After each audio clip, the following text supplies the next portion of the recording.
Well, hello and welcome to Rocket League right here at the NECC. I am your hairless host today, Captain Atsoka, but I'm not joined in the booth alone. Oh no, I am joined by none other than the fluffiest t-shirt in Rocket League. It's Foof. Foof, how are we feeling today? That's a beautiful smile, by the way. I appreciate it. I don't know if it's the fluffiest t-shirt. It's just one that I pulled out, just to make sure it was very bland. Beautiful. I tried to match the color coordination. I just didn't know the button-ups were required today. I apologize. I'll step up to the plate next time. But, we're talking about matchups here. We're not going to talk about our shirts. We're going to talk about the one we have coming on the pitch very shortly. We have one of the 12 unbeaten teams left in all of NECC. This Firebirds A team looking to close out on their perfect season here on stream, but they're going up against a squad in Colorado College White that is 7-1. This is going to be no short task, and honestly, Atsoka, this is just a straight off playoff preview. And honestly, I'm all here for it because we constantly are here at the NECC throughout the entire season, and we see match after match after match. It's not so often that in the regular season we get a tight-knit grit such as this. More often than not, it's still teams really finding themselves, and they come into the next matchup, and you never know what's going to happen. Same thing with this matchup, except for it seems like this is much higher stakes than what we usually get. So I'm definitely looking forward for a treat going into this matchup. I think the biggest thing here is obviously both teams are coming off of wins with one of them being unbeaten, but how they won is what's important. You look at Firebirds A, they are unbeaten, but they went all the way to 5 last week at Tuca. They had to sweat it out, whereas Colorado College White, they don't have that burden of defending an undefeated season. They don't have the burden of going to 5 because they 3-0'd for the third straight week, So they are currently sitting at a 9-0 run, and they are trying to knock off and break this, what has been a almost flawless season for the Firebirds A squad. Yeah, well, granted that they did have to sweat it out in the previous matchup, but if you want to keep a nice 8-0 record, you're going to have to sweat it out. Speaking of sweating it out, let's see who will be doing the sweating. I want to take a look at these rosters. I want to take a look at these lineups and see who we're going to have on the sticks. Who's really going to be putting in the thumb work as we get ready to head into this first matchup. I do believe I have some of these here. What about you, Foof? What you got? I think we don't have. I think one of the graphics is broken. If I remember in the production meeting, is what we heard. Oh Lord. That's what was just said. But that's okay. We can give it the rundown. I'll go ahead and give it the rundown. Let me give them the proper introduction. Okay, coming up for the Firebirds, we have It's Petey, Nyrome 11, I Am Westoff, and Cheater Hoaxed. And then, of course, coming from the Colorado College White side, we have Dwayne, Slime to Lime, I Like Turtles, and Xenon.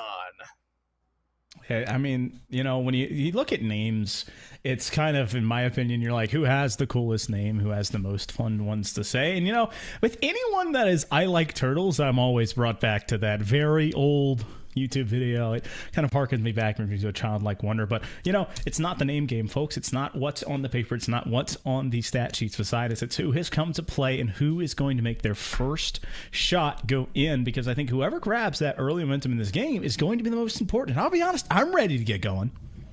Oh, I'm 100% ready to get going. If you can clearly see the excitement that's on my face right now, it's for NECC Rocket League between these two titans of teams, because I gotta say, these are some of probably the two teams I think I've seen with the best records so far. And by all means, if I'm captain, say cap's captain. If there's another undefeated team out there that I just don't know about, correct me. But I'm pretty sure. Yeah. Well, point being is that we don't get to see them go up against each other very often. That's my point. So seeing two heavy record face teams like this going off against each other, to me anyway, is a good sight to see.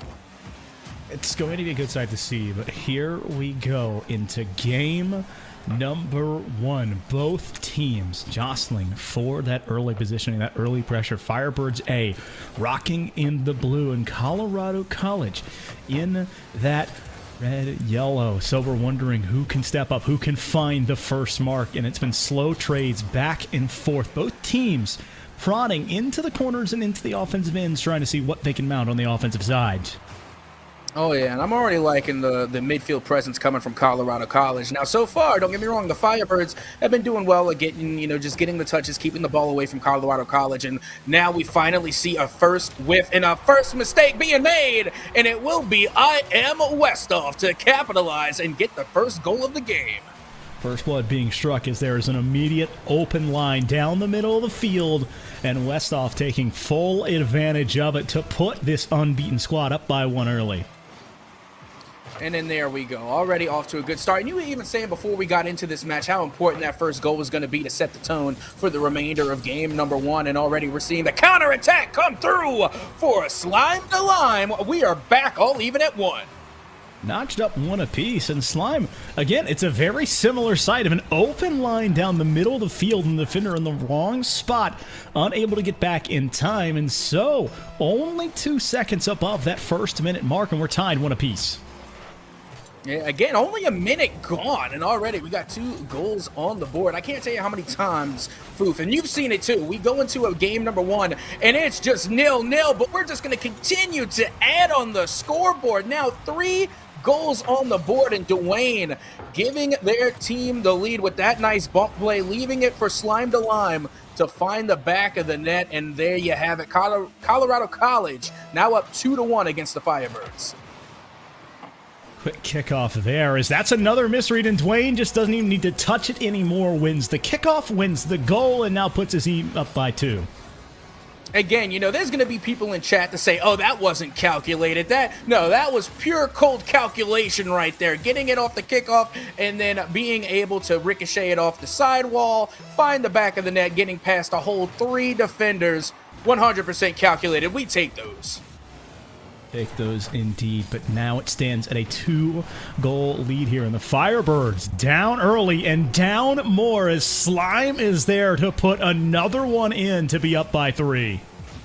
Oh yeah, this is just a good textbook backboard read. Not to mention that cheeky little bump on Nairomi, I think might have thrown off the goalie just a little bit, because you're sitting there trying to read the backboard and then all of a sudden your teammate is being launched in your direction. So I gotta say, that little cheeky bump might have been the extra sauce on it that really helped put that ball into the back of the net.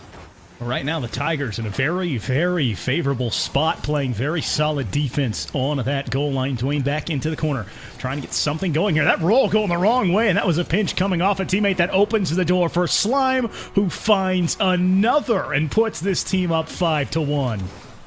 Yeah, Slime to Lime absolutely popping off on the offensive side of things, but I'm also liking that we now see Xenon getting a little bit more involved here. A nice little 50-50 pass play that, went off the pitch, but of course it fell right back in front of the net, making an easy net for Slime to Lime. So again, we're just seeing that non-stopping offensive assault come from Colorado College, but with that being said, it's all been done rather quickly. We still got over 3 minutes left to go.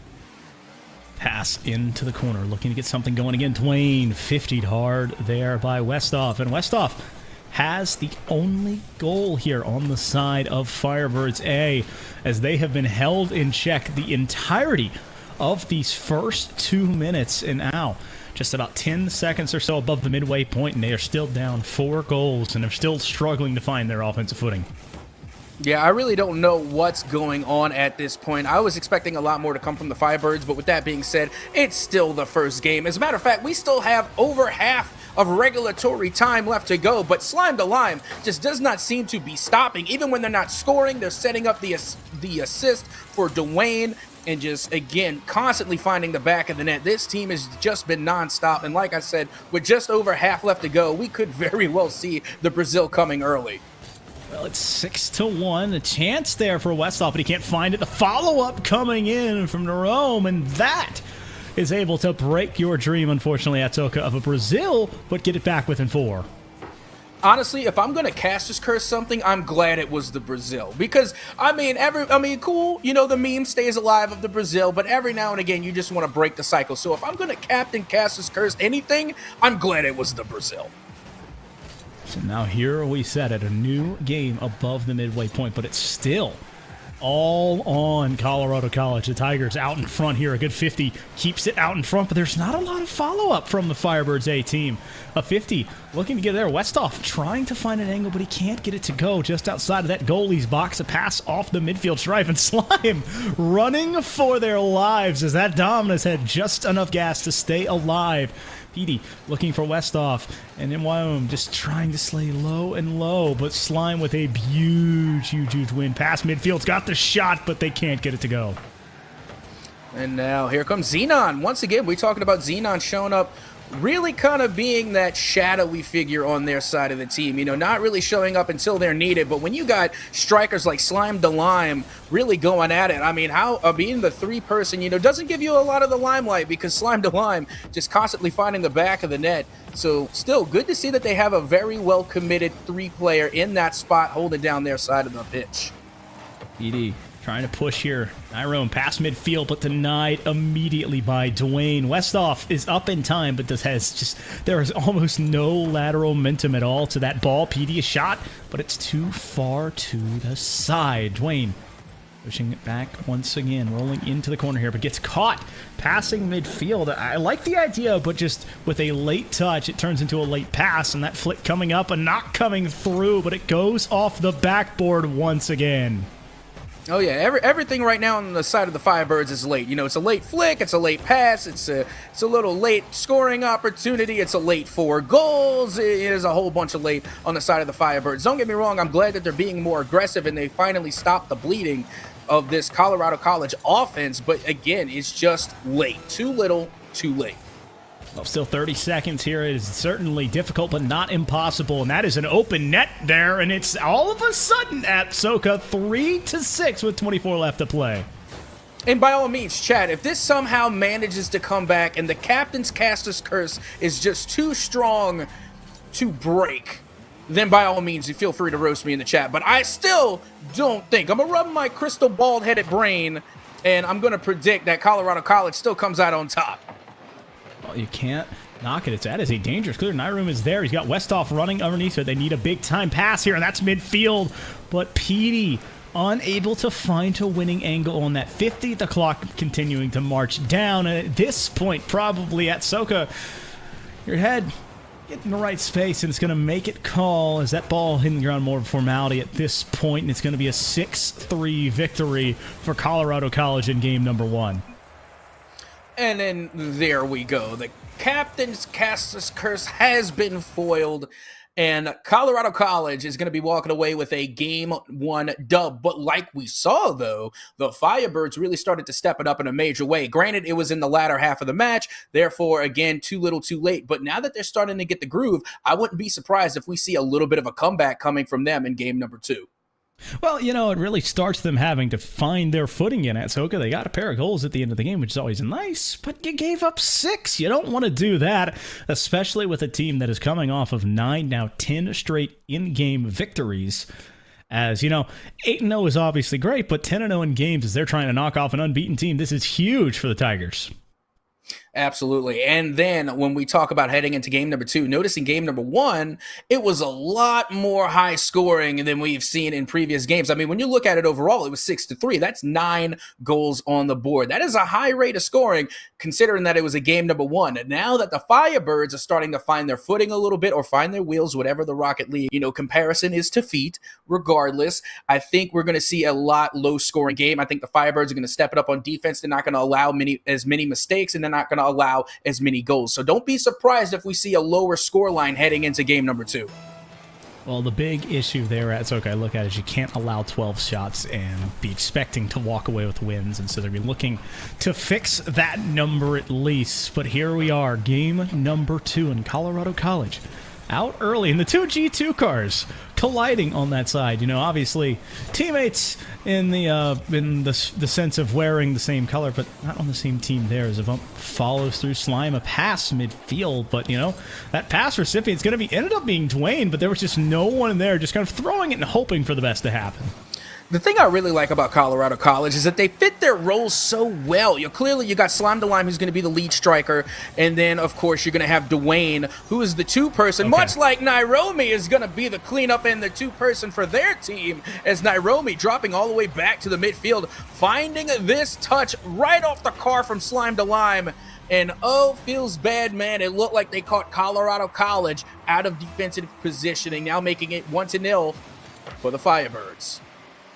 1-0 Firebirds up on top, and it's where I kind of expected them to be, but game one did not follow that script, and so Westhoff and company looking to find another one here, because obviously one is never enough, and when you allowed 6 goals last game, you're prepared to give up fewer, but you want to find an early lead, a good cushion perhaps, before you worry about that defensive side.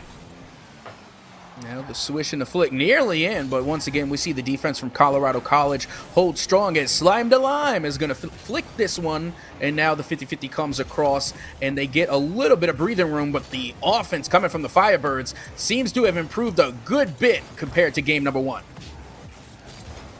Slow roller there on the side. Rome trying to speed it up here, but gets it sideways. I like the infield pass. That's all 3 players up. PD too close, though.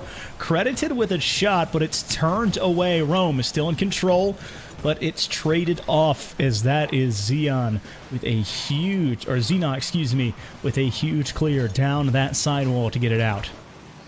And here we go, another shot on, but it will be cleared away. I gotta say, it seems to me that the Firebirds are being a little hesitant, and I understand why. Last game, Colorado College went on a shooting frenzy, so you don't want to give anything away for free. But with that being said, you can't be too hesitant to put shots on target yourself. And right now, that's what we're seeing. You know, they're spreading the field, but maybe they're spreading the field a little bit too much, because I saw at least 2 different scenarios where I thought the Firebirds shoulda, coulda, woulda had scored, but they didn't take the shot and they didn't pull the trigger. Well, the big thing is also just maintaining possession. They do have a lead right now, and their big buggeroo last game was giving up 12 shots, and so already a much better pace right now. That's a near-post play that opens up the door, and Slime given that one after discombobulation on the defensive half. Yeah, and again, you know, I was expecting it. I'm not going to say that I was surprised, because they could only take so many shots before finding the back of the net. And like you were saying, they did have that 1-goal lead, but that can go away instantly. But much to the credit of the, I guess, somewhat of amount of a prediction that I made going into this one, it's a much lower scoreline at this point. We saw 5 goals on the board. Now there have only been 2. So again, we're seeing a much better show out from the Firebirds, and I'm glad that they are stepping up in a major way. Still 1-1 here with about 133 seconds left to be played. That's a team bump coming out once again on the side of Firebirds A. Wondering for some communication breakdowns or just miscomms there, as that is a worrying trend if you're a fan of this squad, as another shot comes on, but is saved once again. The Tigers in hand, though, obviously just tied this one up, trying to find their legs in offense, as they spent most of last game on this blue half, and they're trying to find their way back to it. Now dropping right back down in front of the net. Still all the time in the world to clear that one out, as once again we find Colorado College at the midfield, only to be answered by Narome 11, who's going to take this one out into the corner. Has the passing opportunity, but a little bit too much spice to make it nice. That pass goes wide. Westhoff slow and low here, putting up the sidewall there. Big 50. That's going to be shot. That's technically on. Does it have to be saved out by PD? Slime backboard pass. It goes off the ceiling first, and he almost has the double. This one's still in a dangerous spot. A return to Cinder, but he cannot get it to fall, as Xeon thought he had it, but he could not put it in the back of the net. So 63 seconds left to play, and we're still locked at 1 apiece. I gotta say, I gotta give credit to the Firebirds defense, because those were some tremendous saves coming out from the Firebirds. And honestly, I really don't know how they did it, looking back on it even now, thinking the reaction time that it would take to come off the side wall like that in order to jump out and get the save. But I really, you know, if you're a fan on the side of the Firebirds, you really want to see a lot more aggression coming from their offense, because we know what can happen if they spend too much time in their own half. Colorado College will take advantage with only 30 seconds left to go. It's only a matter of time before one of these teams finds the back of the net. Well, a matter of time is really all that is left. 20 seconds left. Tied 1-1. Pass there from Xeon. He can't get it to Vol. Petey trying to get this clear, but is unable to. Dwayne denied by Nyrome, and Nyrome looking for PD. PD the redirect, but it's a bit too sharp an angle. Westhoff, though, maybe the send-off is not what he wanted as that one falls back down. 2-1, officially 0-0-0 across the scoreboard. That means we have overtime in game number 2. And honestly, it could not ask for anything better. This is what we like to see. We want to see this go into extra minutes. We want to see the best possible competition there is. And I got to say, the Firebirds, again, stepped it up in a major way towards the end there. But now a friendly bump from Colorado College is going to give an opportunity to the Firebirds. I Am Westhoff is going to send this one up, but it gets blocked and cleared down to the side by a Slime the Lime. The Firebirds once again putting the pressure on, but now the return volley from Dwayne could possibly find the back of the net if played correctly. Right now, both teams starting to lean a bit further forward. When you get into these overtime periods, you have teams start to break rotation, start to push a little bit harder, and you wonder who will either punch through or break first. Right now, still at midfield, both teams trading possessions back and forth. That's a little bit of an overcommittance here on the side of Colorado College, but there's no real follow-up, so it goes back to Firebirds A's half. Now Dwayne has a wonderful opportunity there, but it gets shut down immediately by It's Petey. But what a laser going on target there. Again, the Firebirds defense stepping up in a major way, but Colorado College, again, just bringing that ruthless offense. But let's turn that around. Naromi gets the 50-50 pitch to find the back of the net and take game number 2 in a spectacular fashion here in overtime. Now we're doing exactly what they needed to do at the right time. The defense steps up just a bit too far, and the Firebirds able to fight back and take one of their own in game 2 and tie this series back up at 1 apiece. So Atsoka, now with 2 games gone and both teams having 1 apiece, it turns into a glorified best of 3. Can you win 2 before your opponent does? And, you know, again, that's what we like to see, but at the same time, wouldn't be overly surprised if we see this go all the way to a game 5. You know, like what we're talking about in game number 1, clearly one-sided, a lot of goals on the board, a total of 9. Now we come into game 2 and things have started to slow down a little bit. Only a total of 3 goals were scored. The last one, of course, having to come in extra minutes. So I really don't know where this is going to go in game number 3. Is it time for the Firebirds to really step up and get that overwhelming amount of offense down on the field now that they know that they have the abilities, they have the confidence, and now they have the morale to go with it? So are we going to see a more aggressive Firebird offense? I don't know. But with that being said, I just cannot wait to get back into game number 3. I mean, that's okay. I mean, we just saw a more aggressive offense of the side. They walked out and had 10 shots there compared to the 8, so they stepped it up, and then were able to score on more opportunities on the back of not only 2 goals coming off from Nyrome, but 2 assists coming up from It's Petey. So they stepped it up when they needed to. I don't know if they need to continue stepping it up, more of just maintaining now where Colorado College, their offense was stymied. They could not find the transitional keys that they needed, and now Dwayne having to make that save, as that was a dangerous spot to be in as the Tigers. They found themselves a couple of those goals in game number 1, and they were staring at this one at the beginning of game 3. Yep, now Colorado College not really getting much possession of the ball here, as it's just the Firebirds continuing that offense that we saw in game number 1. But it's really going to be on Colorado College to kind of get the return volley back in their favor, because again, it just seemed like in game number 2 that they were giving possession away from the Firebirds. So now it's going to be up to them to really step things up, and hopefully, at least in my opinion, I would like to see some more pass plays coming from the Colorado side of things if they want to keep this one competitive. Pass off the side while there. Westhoff can't get to it, and so it now goes back towards Colorado College's end. The shot attempt midfield. PD is there to make the save. Westhoff looking for a pass midfield. He's got PD. PD is there, but he's not able to find the angle to it. So Slime putting that reset on as the ball resting at midfield on Nyrome's hood. He had both goals last game, looking to continue where he left off. A slow roller coming off of his nose, and it's deterred by that pesky Colorado College defense. Yeah, we already know how pesky the Firebirds defense can be. Time and time again, like you said, we were talking about a high shot count that ended in a low score count, but I Am Westhoff is going to break the 0-0 score line here and put one onto the back of the net off what looked like a missed touch coming from Dwayne over there in the corner. It's a small mistouch ends to a quick goal. 90 seconds off the clock here, but a kickoff.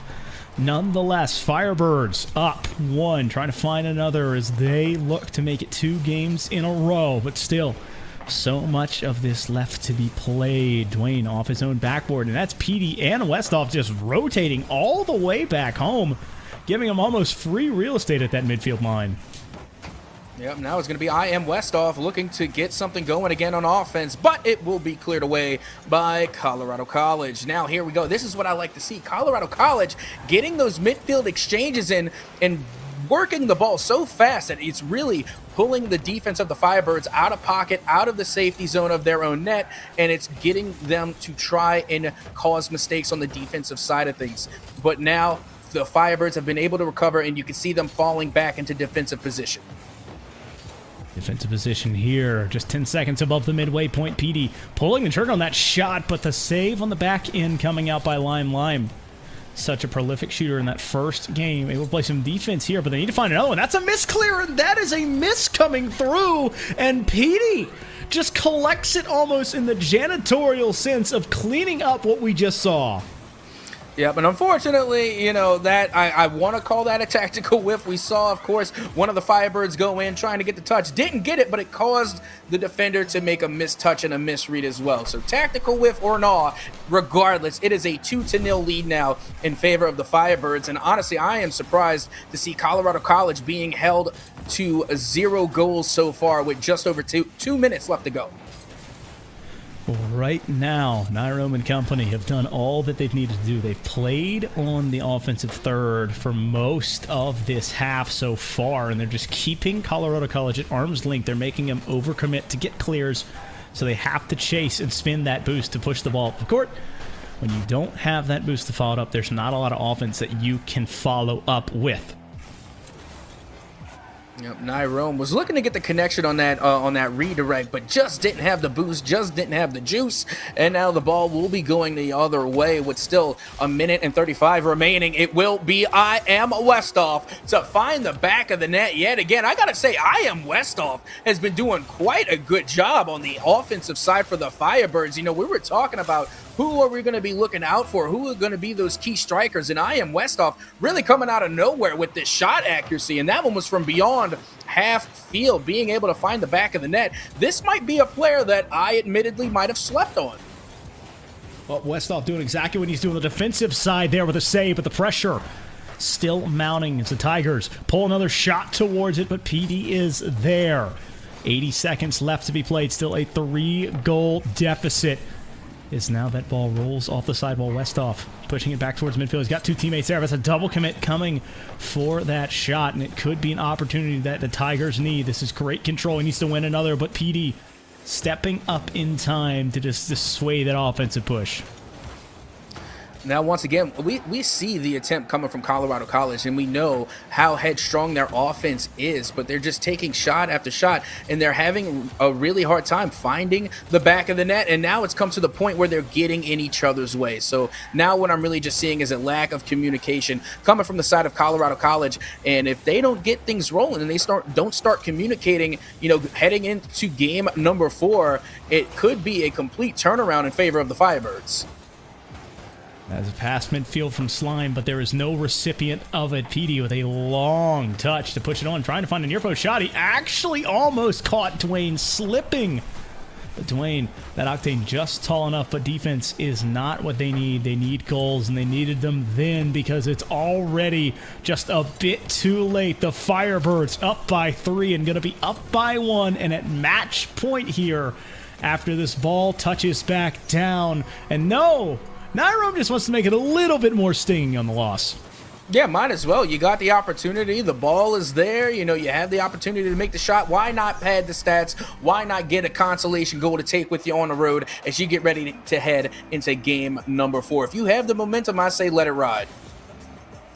Well, it's less about being able to let it ride and more or less trying to find your consistency. As you look at it, once again, I talk about consistency. The Firebirds again with 10 shots. That is their number they want to continue hitting.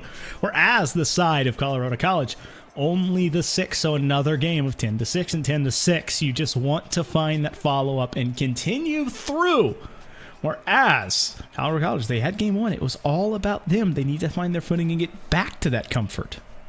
Yeah, speaking of, sixes going up across the board, talking about 10-6, 10-6, there was also 6 saves apiece coming from both defenses. The only difference really was, like you said, that shot count. So you got to ask, where is the defense lacking on the side of Colorado College, and where is it excelling on the side of the Firebirds, where they're not playing so much defense, where they can transition and put shots on target on offense? And like we said earlier, we saw IM Westhoff literally transitioning in mid-play from defense to offense and get that half field shot to find the back of the net. So I really think that it's coming down to the point where the Colorado side of things really need to step it up in offense where they did in game number 1. It just seems since game number 1 went down, their offense has been lacking.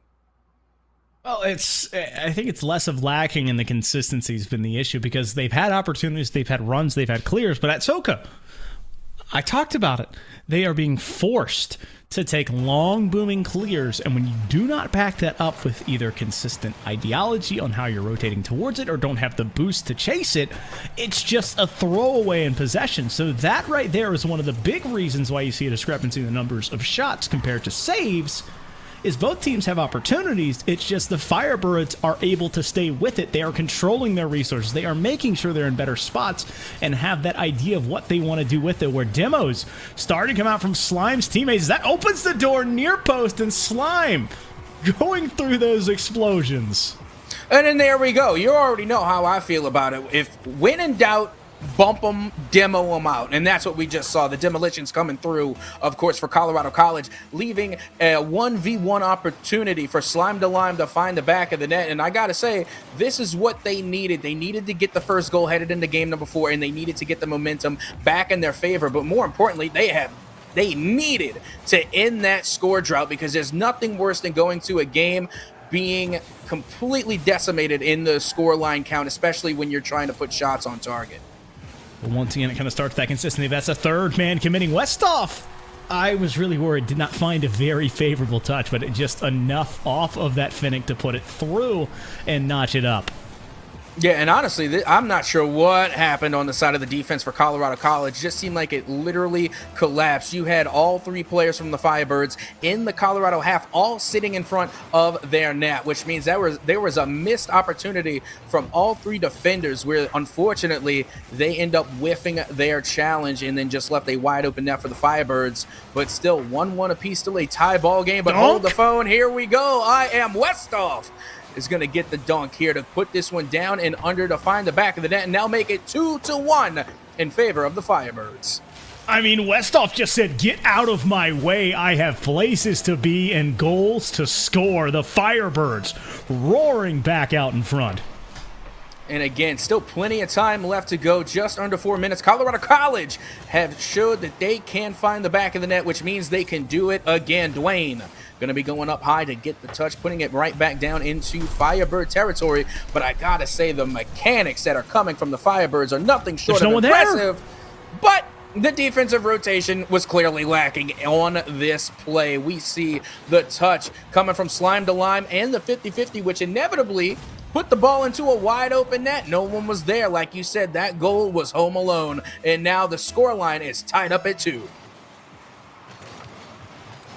Deuce is wild here. Both teams looking to try and find an extender. The Firebirds on that match point. Colorado College looking to force a very important game 5, but it's still on this Firebirds half. Xenon waiting for it patiently, but he cannot find it in a way that he likes it, and so it goes back towards their own net. That's a pass to Westhoff, but it's deterred at the last possible moment. Slime does not have the boost, so a very familiar situation, but that is just a stuff on his teammate coming out from Nyrome, and that just forces it back onto this Tigers half.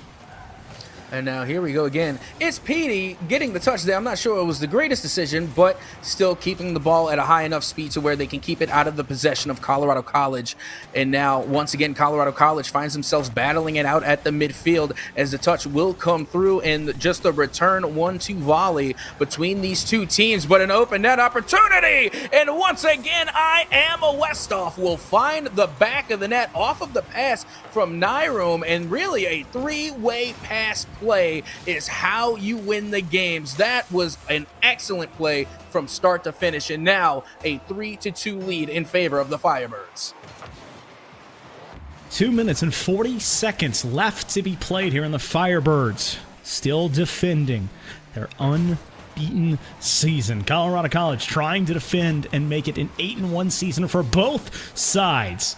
As that ball finds its way to midfield, Dwayne playing slow here, but does not have control and does not have the boost and does not have the ball. Wait, that's a interesting play coming out from the boys on the blue side as the Firebirds had an idea, but all of a sudden it went off the cars the wrong way. And once again, it's going backwards.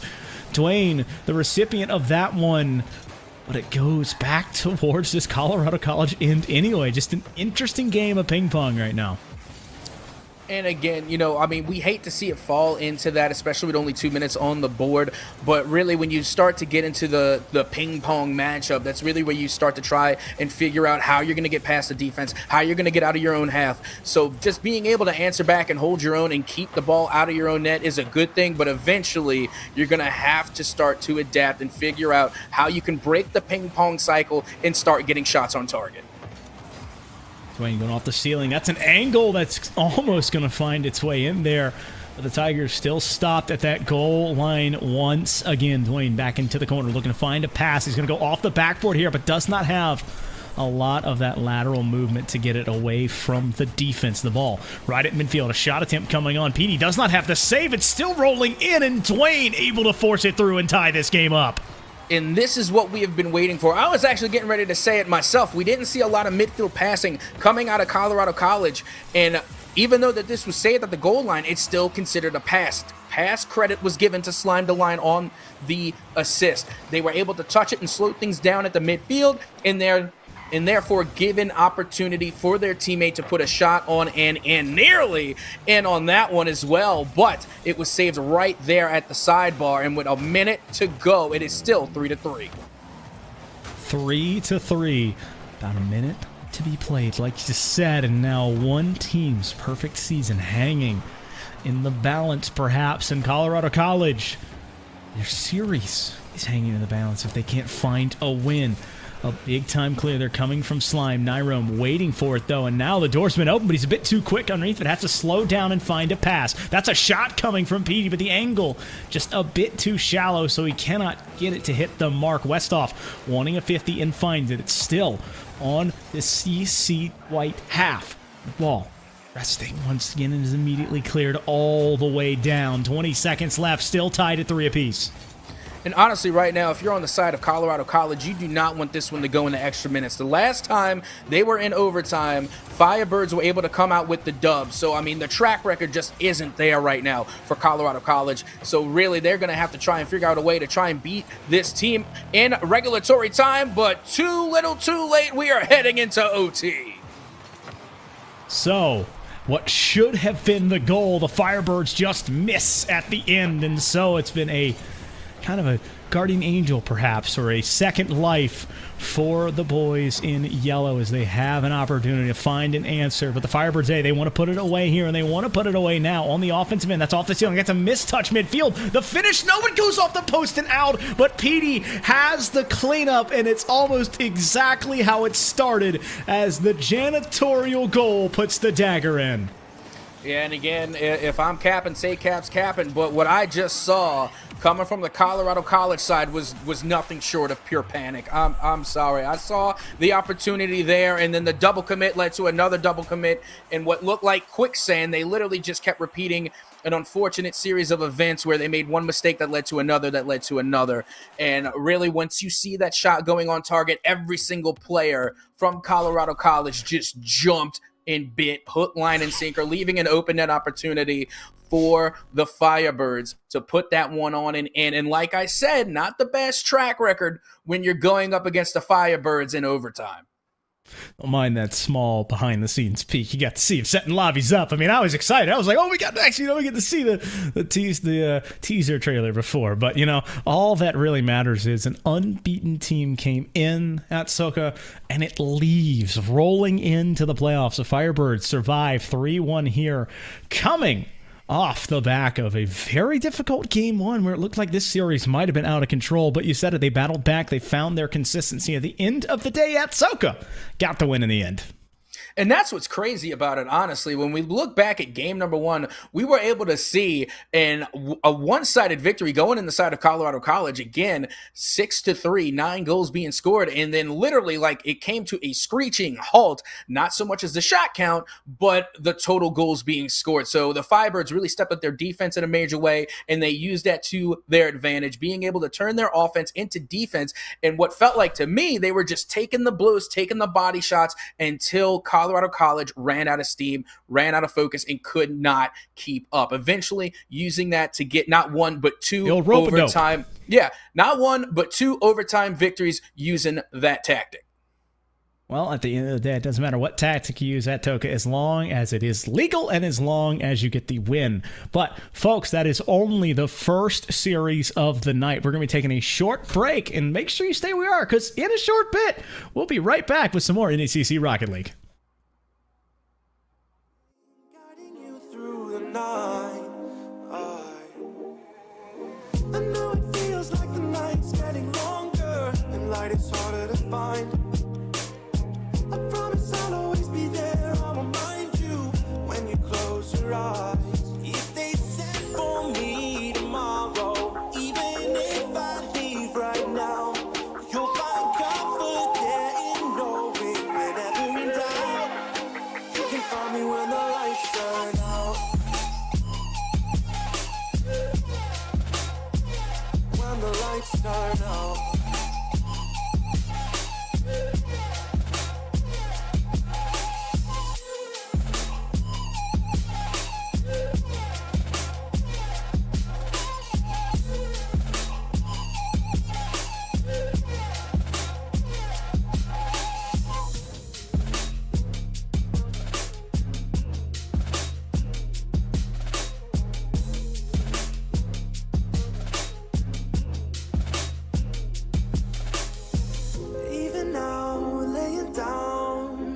Of miles away, I can see you and me like it was yesterday.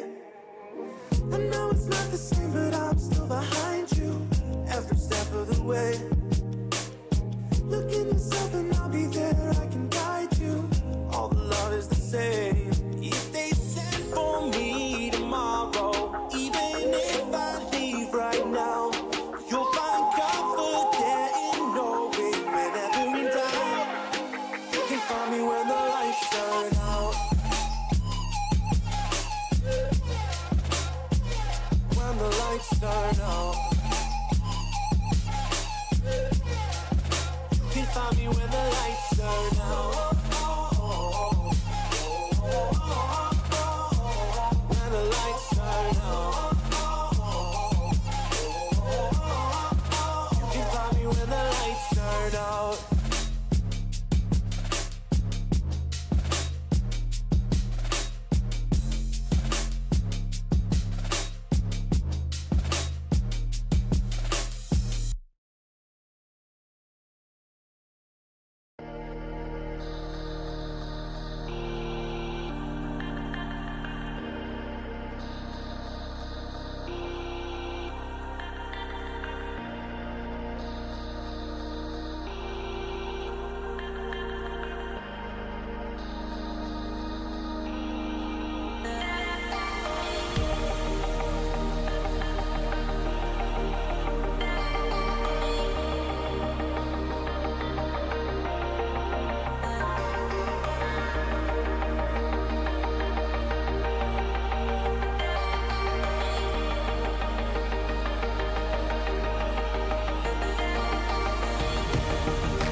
I'm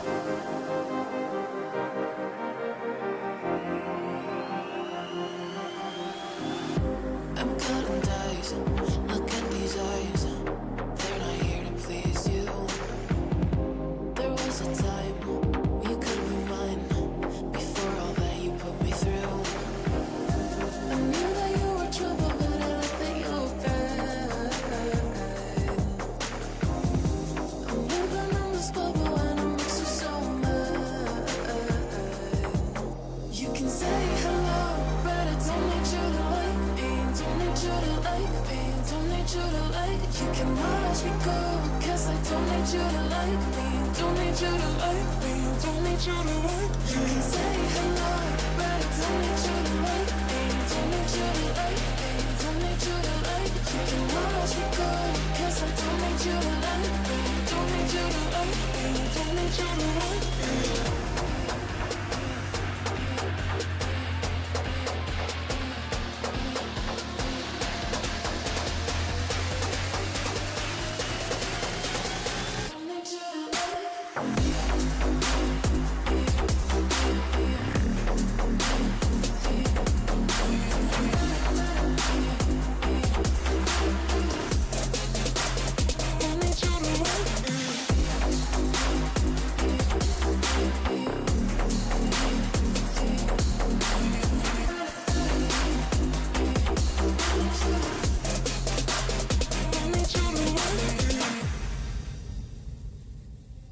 You can say hello, but I don't need you to like me. Don't need you to like me. Don't need you to like. You can watch me go, 'cause I don't need you to like me. Don't need you to like me. Don't need you to like. You can say hello, but I don't need you to like me. Don't need you to like me. Don't need you to like. You can watch me go, 'cause I don't need you to like me. Don't need you to like me. Don't need you to like me.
Cigarette ash, it looks like snow when it falls in the wind, you know. And you, oh you say you wanna dance. You're wary, you know, you'll end up in the wrong hands. And you're having fun. Why don't you show your friends? And you're having fun. What if it never ends? I'm lacking sincerity, but you don't care at all. Miss booze, lit cigarettes, trying to take me home.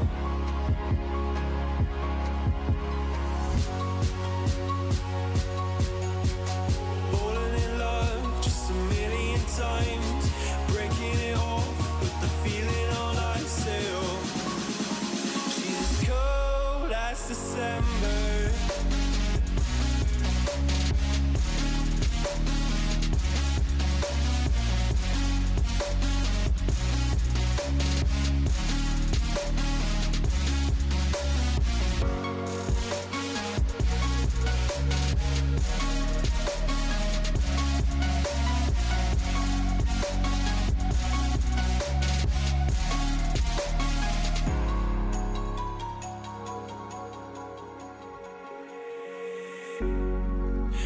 I swear I've seen you before, holding your shoes in your hands, running out that door.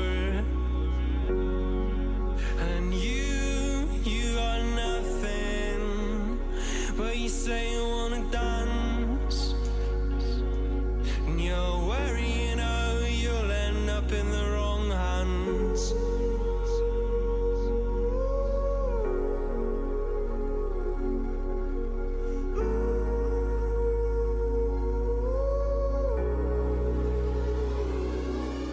I'm lacking sincerity, but you don't care at all.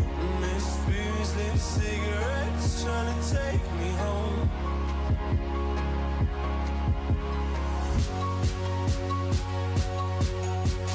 Falling in love just a million times, breaking it off with the feeling on I sail. She's as cold as December.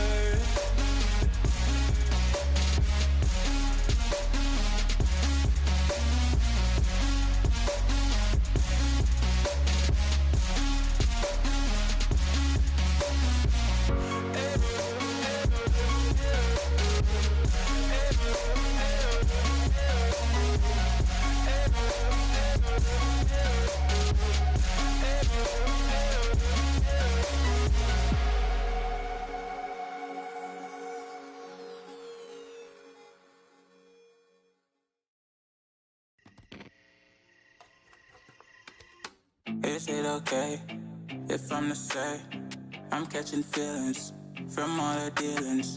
Am I astray? What do you say? How are you feeling?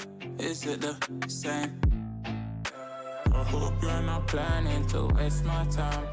To my surprise, that was her reply. Now we vibe. It's been a while and such a ride, the stars align. I love the fact I didn't let her go. She loves the fact that I just let her know. Now we're together, it's a different mode. We getting crazy in a different role. I love the fact I didn't let her go. She loves the fact that I just let her know. Now we're together, it's a different mode. We getting crazy in a different role. We getting crazy in a different role. She loves the fact that I just let her know. We getting crazy in a different role. We getting crazy in a different role.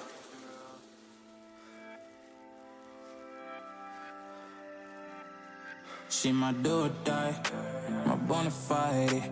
My up when I'm down, she's always beside me. She makes me feel alive, I won't deny. Her love for me is real and kinda suicide-y. She's not the same, she's such a rare type. She's far from plain, at least in my eyes.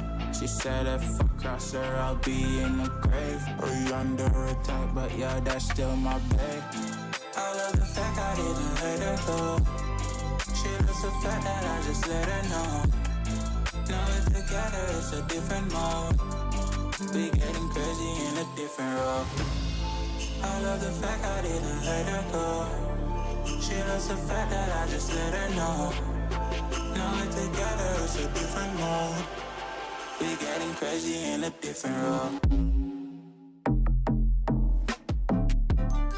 We getting crazy in a different role. She loves the fact that I just let her know. We getting crazy in a different role. We getting crazy in a different role. Getting crazy in a different role. We getting crazy in a different role.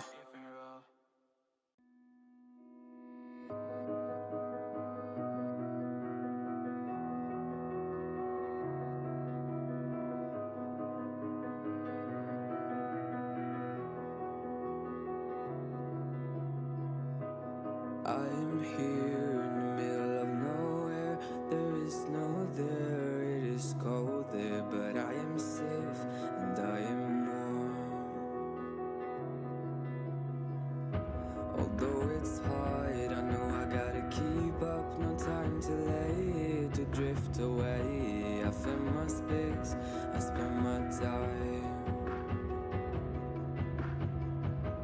down the rabbit hole. Well, hello and welcome back to Rocket League Live here at the NECC. Once again, I am your host, Captain Atsoka, joined in the booth by Foof. Foof, how are we feeling after that last matchup? I gotta say, I'm disappointed in that it didn't go the distance of all five because I wanted to see those two teams play a little bit longer. But moving right along, we have another hotly contested one. This time, looking at Alvernia University going against JWU Yellow, 6-2 and 7-1 respectively. Both of these teams having a great season and looking to finish this in the best way that they know how to. Yeah, both of these teams are again looking incredibly strong in the standings overall. They set us up well early on in this one, huh? Yeah, we're looking at JWU Yellow right now. They're sitting at 7-1, much like Colorado College in the previous game, who is now sadly at 7-2. But with that being said, you got Alvernia University sitting at 6-2 as well, and they are taking. I mean, if you look at the last match they had, they took a loss 1-3 against Army West Point, and whereas it's kind of the reverse on the side of JVW Yellow, where they went 3-1 against Thomas Esports. Well, if you look at that trio you had coming on, but we want to flip sides here. We want to look at Alvernia University. You have X4 Pro being brought in. You have InkX Rapid, and then you have Maniac Bros, and pair of sophomores, but with a grad student. So the old of old heads being brought back, and so you want to see what Alvernia can do with this trio as they look to try and close it out. They are coming off that loss, like you said, to Army West Point, but have had a great season so far, and that's only their second loss. Whereas you talk about JWU Yellow, 3-1 victory last week. So one team coming in with a little bit more momentum and a little bit better of a record. But, it's anyone's game at this point. It is the last game before playoffs, and so both of these teams are trying to put that best foot forward and show what they have. Well, I'm interested to see what they have. So without further ado, hopefully we'll be able to get into the matchup and see these two teams go at it. Once again, we got Alvernia University. If what you call JWU, can we say that? Because I wanted to say it, but I didn't know if I could say it or not. I love JWU. Okay.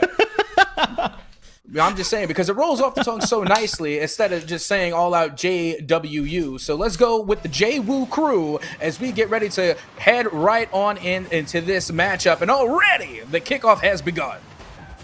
Well, I want to say thank you to observers and the people setting up the lobby, because they have JWU Yellow in the yellow, and sometimes you don't see that in all of our production. But no, it's so nice seeing the yellow team with yellow, and already opportunities are coming from Alvernia as they're knocking on the door. But 30 seconds have now passed, and both of these teams with such good seasons. The last regular season game on the line, and this, I'll be honest, is seeding purposes, because if the team that is 6-2 gets a win, they force a tiebreaker between both these squads. With the 7-1 side, they move on and contain that spot.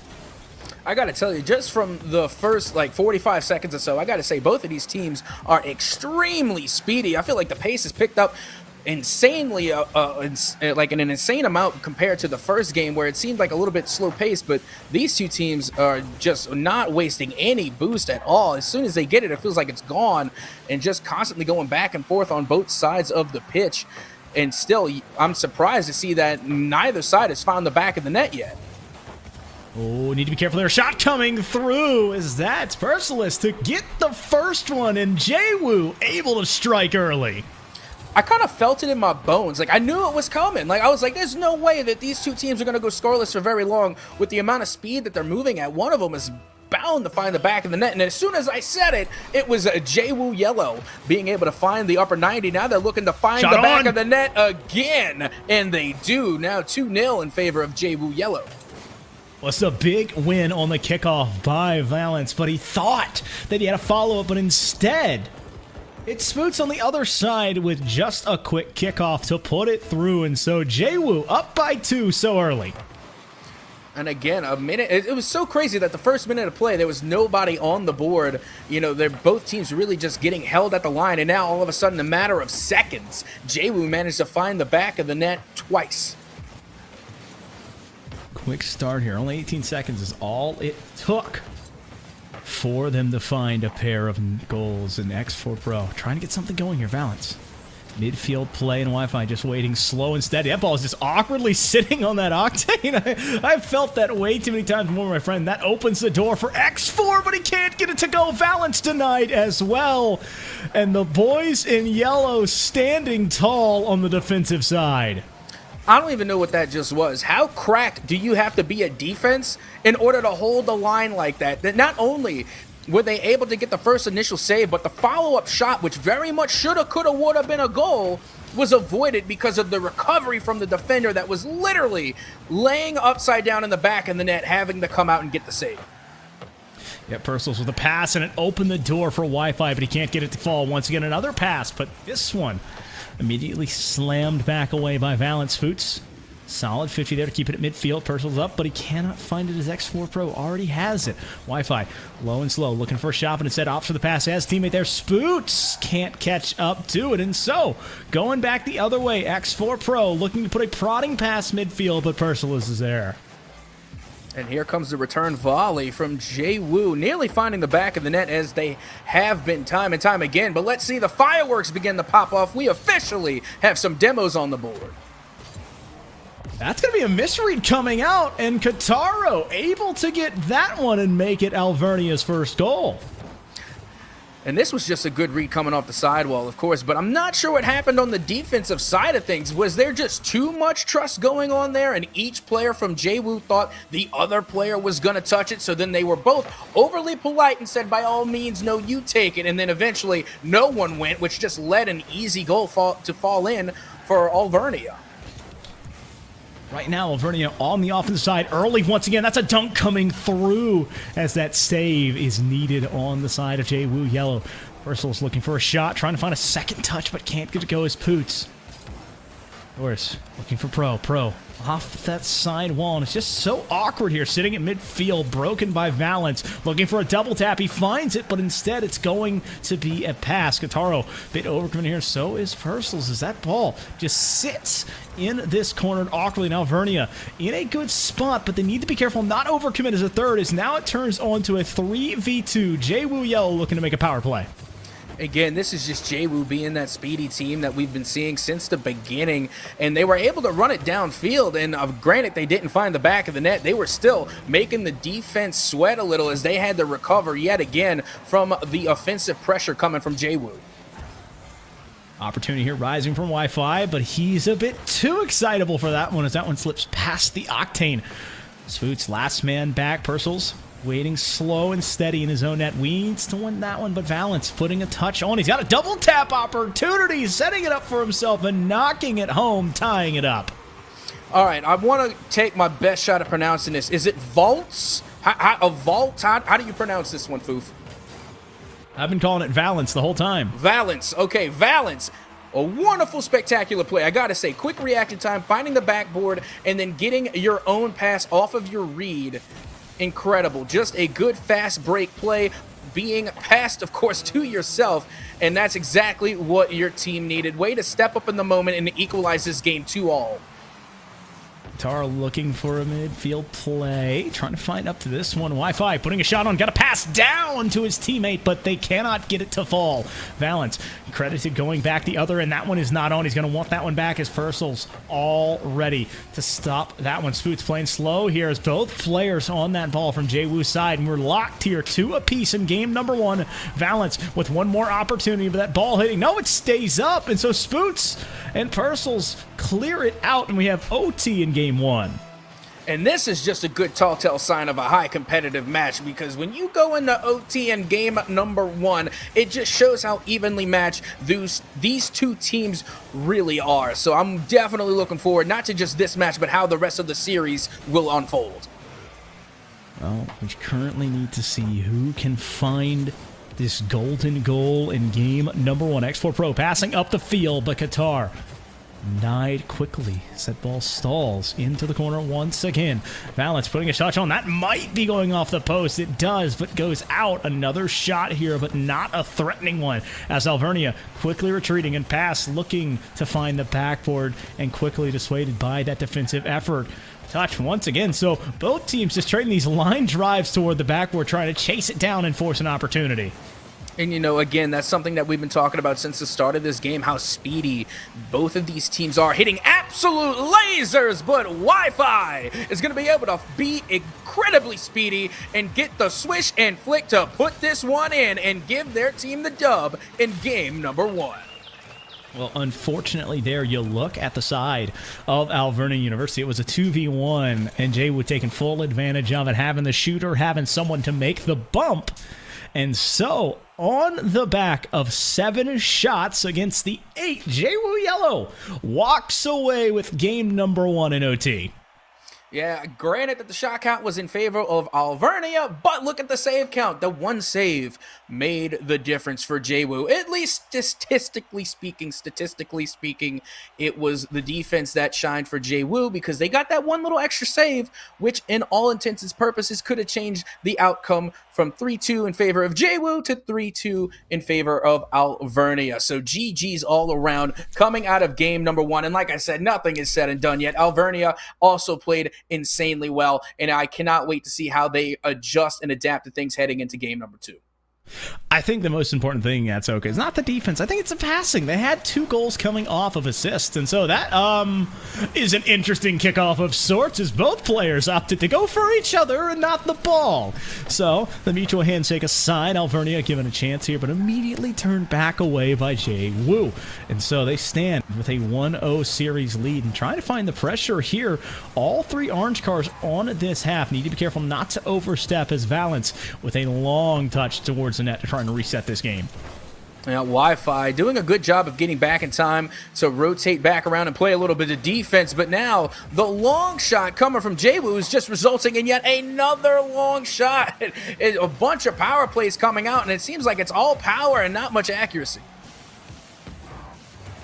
Wi-Fi slow into the corner. That's a clear. He's got a beat, but Valence just waiting for that one to come to them. Spoots sidewall play, but X4 Pro is there. Valence a bit too excited, getting past it. Another overzealous attempt here as X4 can't get to it, and so Purcell's just watches it open up in front of him and says, oh, I guess I'll take it, and gets the old 9-iron out and scores. What are these shots? Like, literally, we're used to seeing so many fast break plays and shots being taken either near or extremely close to the net, and now we're just getting a lot of shots from beyond half of the field, like beyond that half field line, and they're finding the back of the net. I don't really quite understand why these defenses are pushing up so far, but once again, it seems like Jaywu Yellow is just going to ride the wave of momentum and find yet another goal.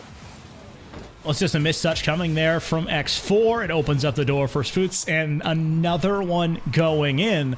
And so Jaywu up by 2, 1:05 in. Gotta say, they are sitting pretty comfortably now as, once again, they find themselves at a 2-goal lead, 2-0. They got a little bit of insurance this time around, so let's see what they do with it, or let's see if Alvernia can break the drought and finally get a goal on the board. Still waiting for that 90-second mark to be passed here. Minute and a half almost gone, but Purcell's and company still in full control. The pass, the pre-jump, but stolen there by X4 Pro, who stepped in front of that one like it was a short pass in the backfield. Valence just putting it right at the goalkeeper. Kataro can't get it to fall, and X4 Pro 50'd hard as well. So that's all 3 cars up, and they can't get it to fall, but they have the pressure right now. They have the possession, looking to find their first goal. Yeah, but I gotta say, Jaywu is doing an incredible job of keeping the possession. Granted, they've been on the defensive side of things a little bit in that last exchange, but they were able to control the pace of the ball, keep it out of their net, and now they are starting to retaliate and play a little bit of offense. Slow down here as Purcell's had an opportunity, but unfortunately couldn't beat the pair of defenders staring down that offensive possession. 1-0 in the series, 2-0 in the game, 10 seconds before that midway point in game number 2. It's Jaywu looking to make it 2-0 and force series point, whereas Alvernia trying to find their first in this one and cut this lead in half.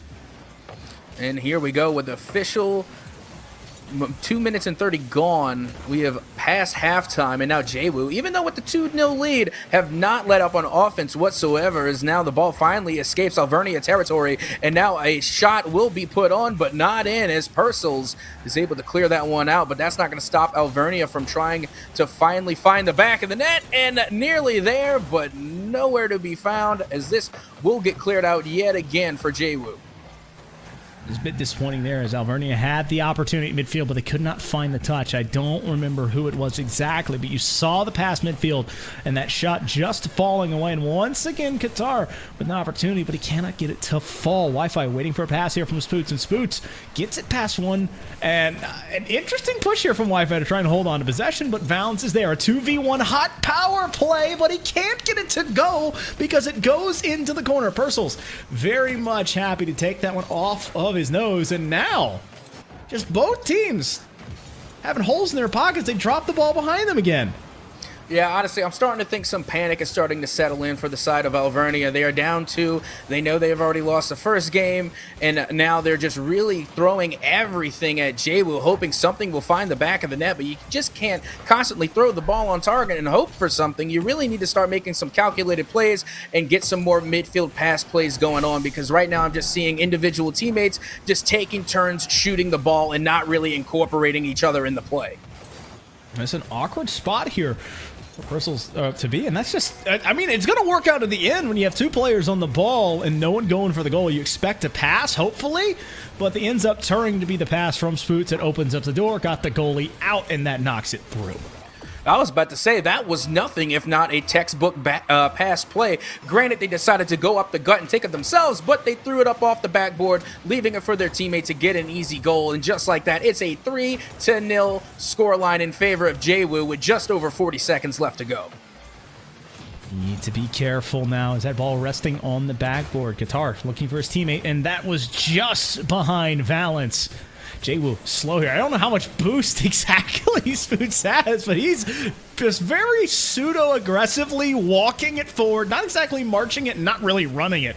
Just calm and steadily waiting for the pass midfield as Valance into the corner. Once again, they go, but it's a 3-goal deficit here. And Alvernia needs to find one, whereas JWoo, they're up by 3. They just want to continue to kill this clock and find their 2nd win in a row. I don't know. I think after that dog walk we saw in the middle of the field coming from JWoo, they pretty much killed the clock, as it will finally hit 0, and JWoo is going to be taking game number 2. JWoo Yellow on top 2 in a row, and on the back of 6 shots only to the 2. So both offenses cooling off a little bit.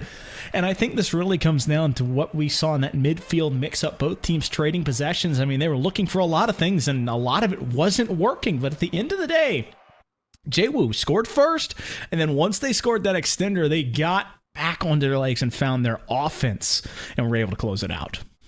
Yeah, and from the get-go, what it seemed like is that both teams were just tossing the ball consistently back and forth. Again, a lot of heavy power touches.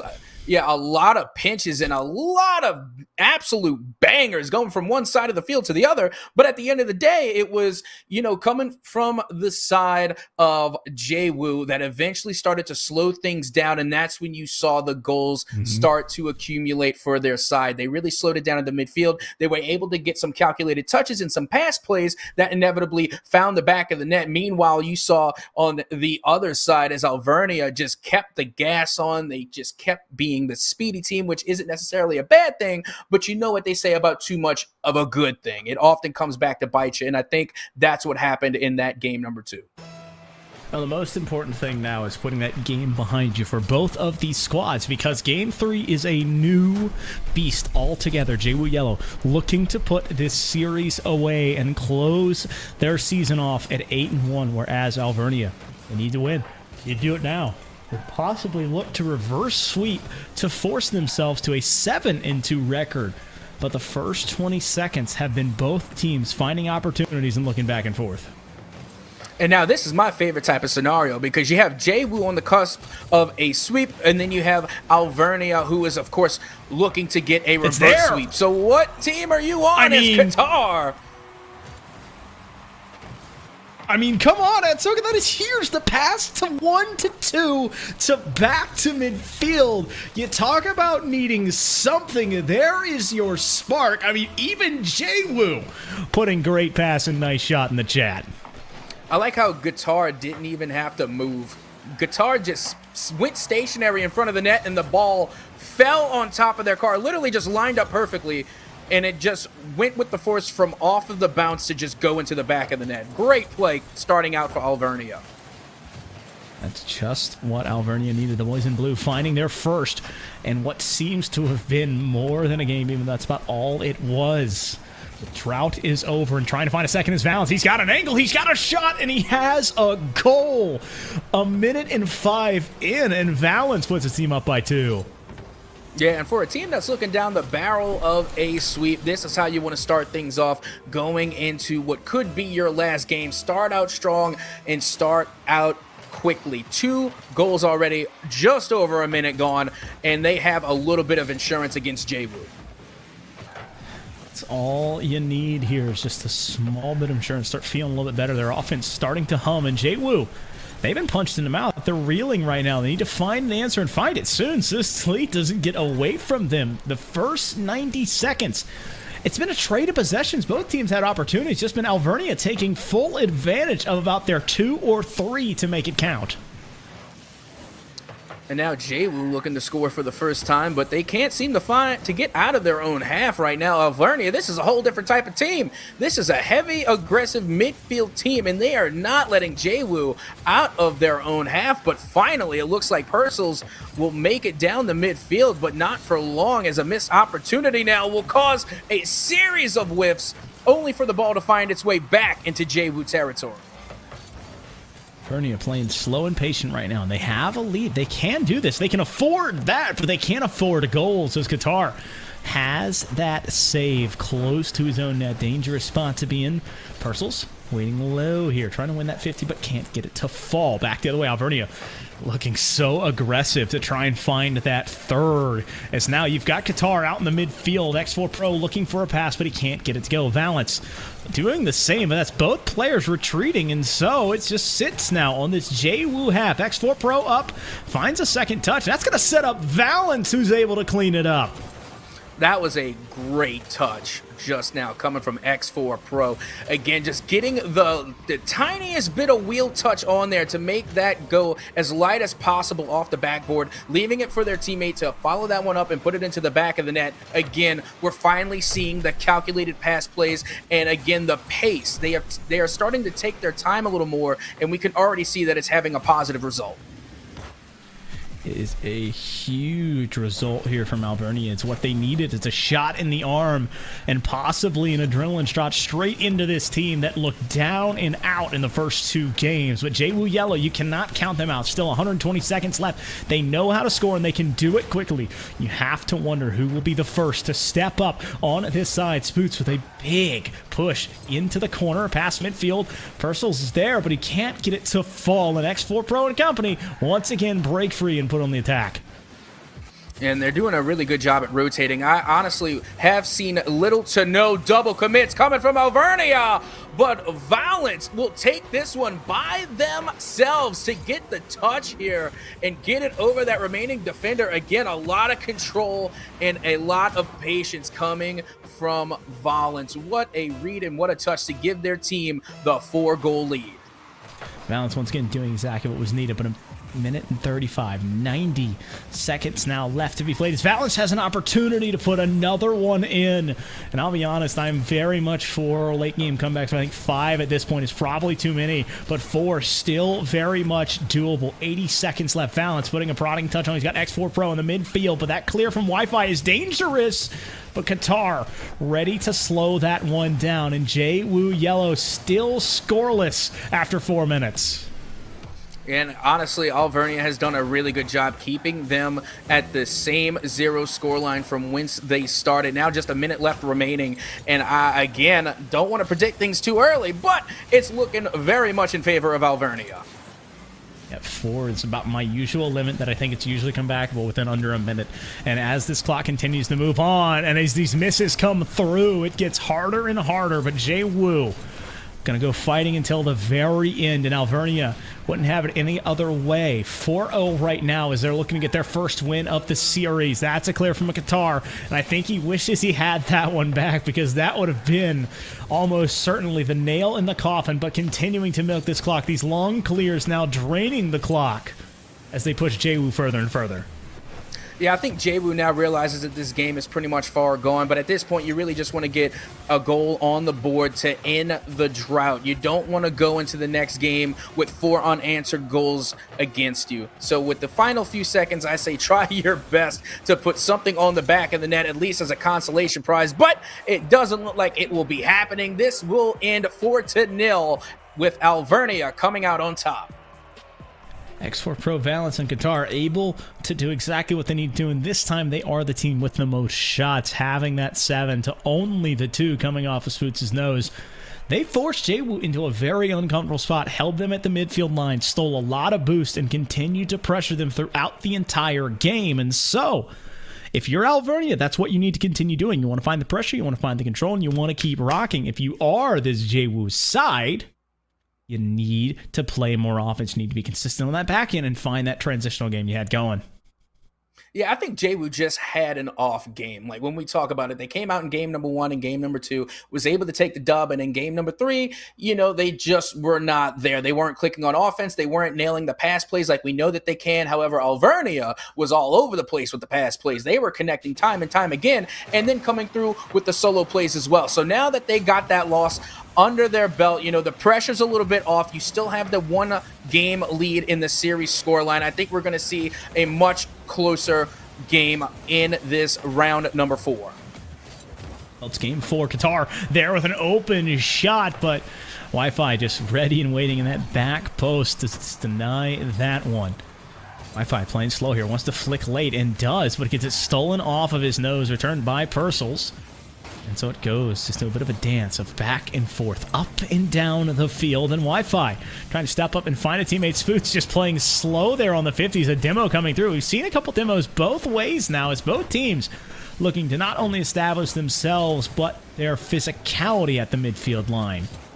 I was getting ready to make the same comment. We're seeing so many demolitions occur at the midfield because they know, both teams know, that's where majority of the passes in the plays are being made. So as soon as you start to see a team really construct themselves at the midfield and get a foothold, you have got to knock them out, and you cannot be polite about it. I'm loving the fireworks that are popping off so far. Oh, what I love right now is a goal being scored from Spoots, as that is a way to start it, get it up and over the defense and knock it home.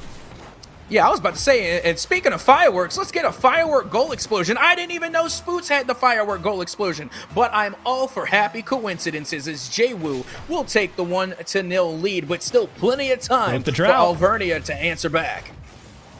It's a big goal right there for Jwoo as they are finding the back in that for the first time since game number 2.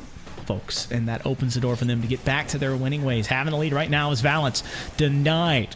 Alvernia still leaning forward, looking for their first blood of this game. 90 seconds in, and a good cross there, making it all the way to the side wall, forcing it to go back down to the field. Now Alvernia retreating here and trying to reset for an offensive pressure. And again, we just saw Jwoo really, not necessarily a double commit, but it looked like they didn't leave it for their teammate. They just both went for it at the same time. And at what point do you call your teammate off? Again, I mean, Jwoo, of course, sitting 1-0 so far, and they're winning 2-1 in the series scoreline. It just seems like for a team that is so successful, we would see a little bit more communication coming from their side.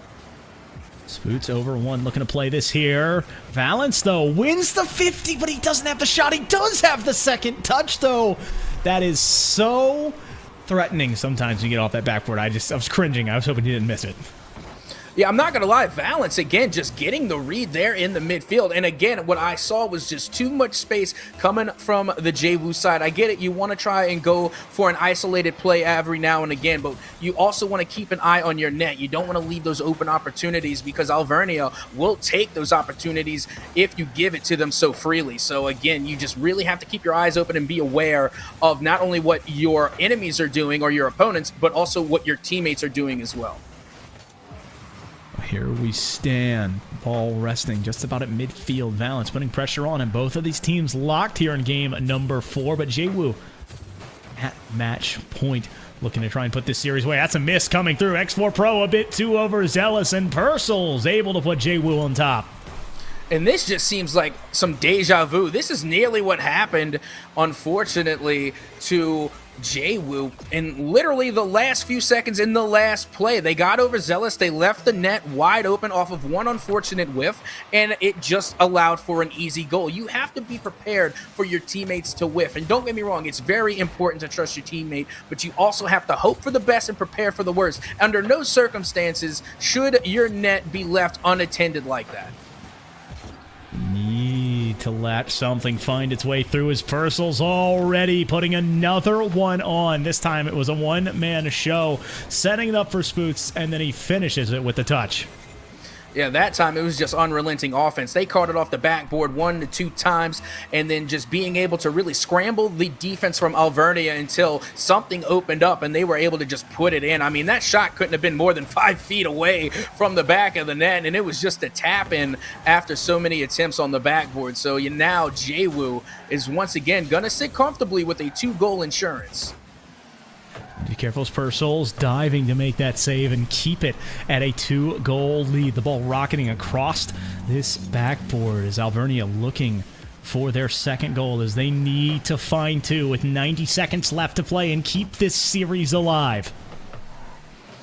Still plenty of time to do it. 2 goals can be scored rather quickly, so Alvernia going to be looking to do a little bit of damage, but not when all cars take a trip to Whiff City. That is unfortunate, but the 50-50 will keep this ball inside of the Jwoo half, and now the touch coming out from the defense, and a 50-50 on X4 Pro is going to keep the ball out of the Jwoo net. Pass off the sidewall here. X4 Pro looking to be a very aggressive push. That ball just sits on Alvernia's half, and Jwoo Yellow now looking to do what they had happen to them last game. They want to control this ball, milk this clock, and not allow the boys in blue to find an answer. That's a pass midfield. That's going to be a beautiful setup, but I don't know how much follow-up there was as Alvernia given an opportunity but have not stepped up to take it. And Jwoo able to just kind of wipe that sweat from their brow as they still stay with a 2-goal lead. Yeah, honestly, the defense from Jwoo has been nothing short of spectacular. Once again, just showing up time and time to get the save and clear it away off of very much what shoulda, coulda, woulda been a goal. They just happened to stop in its tracks and still keep this 2-goal lead with only 15 seconds to go. Oh, what a bump! That's huge. That opens the door. Valence had his teammate clear the whole way. I think it was Qatar. It is Qatar who opens that door. And now it's only a 1-goal deficit. Oh my goodness. Alvernia within arm's reach. And here we go. It's really going to be on Jwoo to try and keep Alvernia from finding the back of the net, as the double commits will not do them any favors. Only 5 seconds remaining on the clock as X4 Pro is gonna whiff there, unfortunately, putting this one out and down towards the side, and that will just about do it. Jwoo Yellow will win this series in 3. Jwoo survive a feverish comeback attempt there by Alvernia on the back of both teams finally shooting equally. 8 shots for both sides, but at the end of the day, Jwoo Yellow had just enough of a cushion to survive and advance over Alvernia. Both of these teams had a wonderful season, just unfortunately, one of them had to lose in this last regular season contest. Yeah, of course they did. And when it came down to the wire, especially on the side of Jwoo, it was the defense. I could be wrong. You could call me on it. Doesn't matter.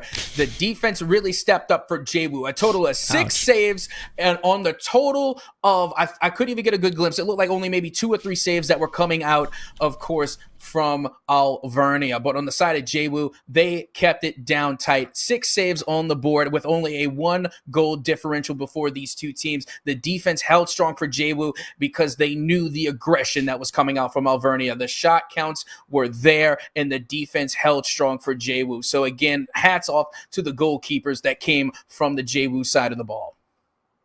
Hats off indeed to both of these squads that came and put on a show. But once again, at Soka, it leaves me wanting another 5 games. But we only go to 3-1 for the second time in a row. You said it under your breath. 1 more. That's all we needed. 1 more. Just 1 more. But unfortunately, folks, we don't have 1 more. We have 2 more coming up. Fortunately, thank you very much. So make sure you stay seated and stay where we are, because we're going to take a short break. And after that, we'll catch you in a bit.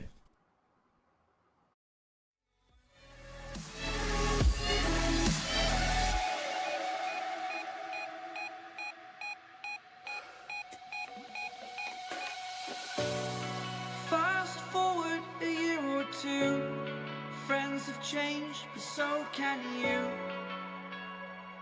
So can you. For too long about the mistakes, while I resent, I learned to hate. Forgot your names.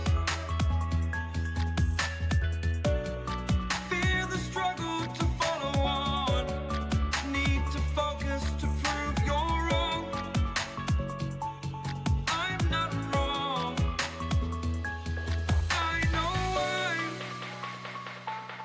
I know I'm holding on to this. Holding on. I know I know I'm holding on to this. Holding on. Don't let me repeat it.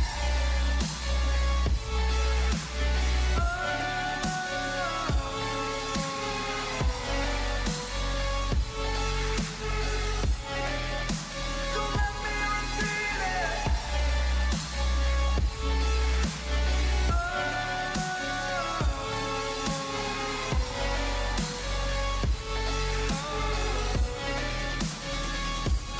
I know I'm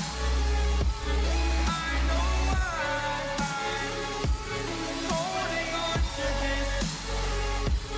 Holding on.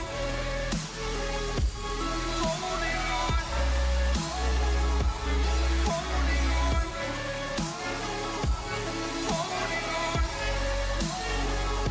Holding on.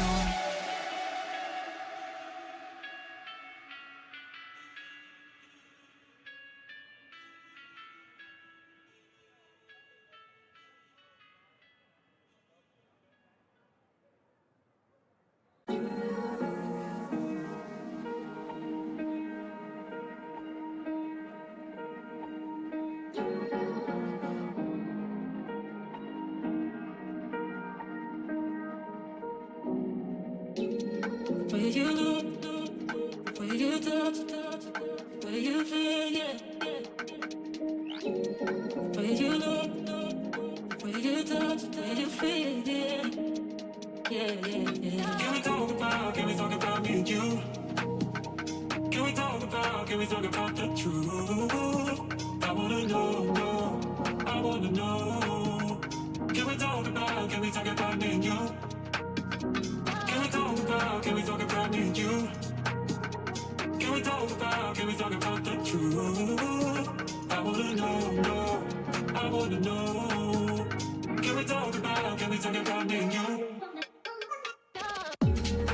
I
wanna know, I wanna know. Can we talk about me and you?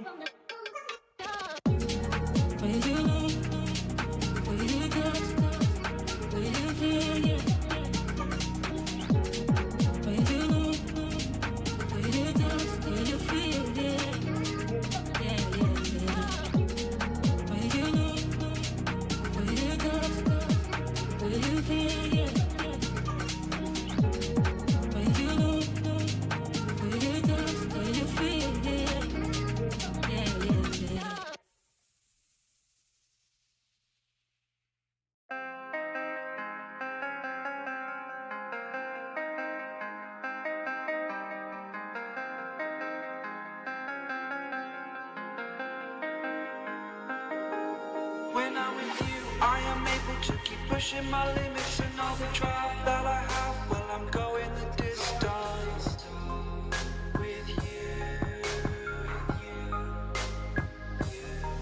I didn't know what I had till I knew what was missing, and everything that I dread, well, I built a resistance with you.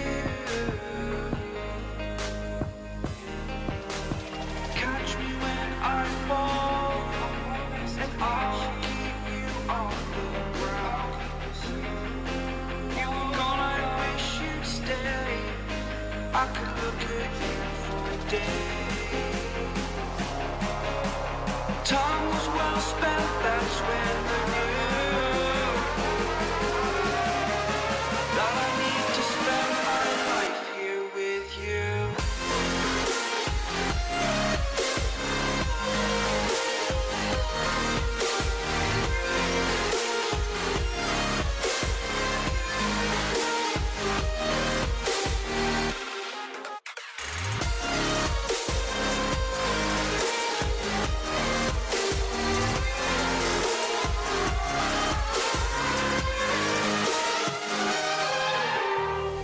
Take your time, not in the fast lane. I understand that you've been broken too many times, but I'll be waiting to mend your wounds from all you've taken.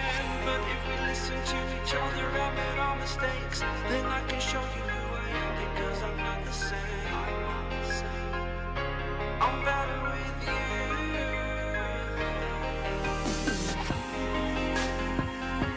I'm better with you.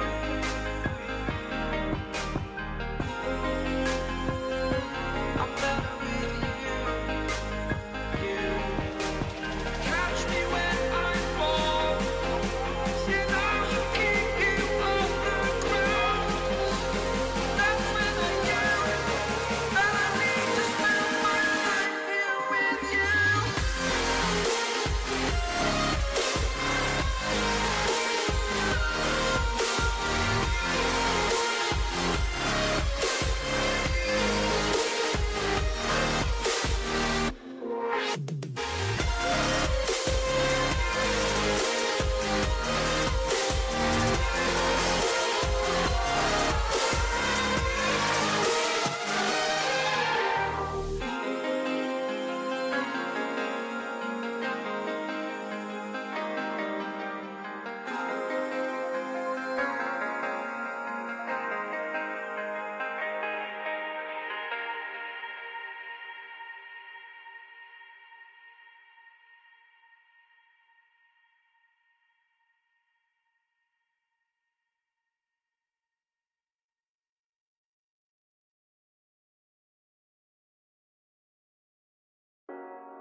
The seasons come and go like thoughts of you. Like a wave returns to the sea into the blue.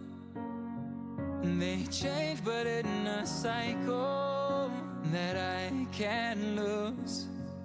Each painful but delightful to live through. You came into my life just like another season. Not for long, just a time, just like another season. Maybe this time next year you'll reappear for no reason, but I'll cherish every day until you come my way this season.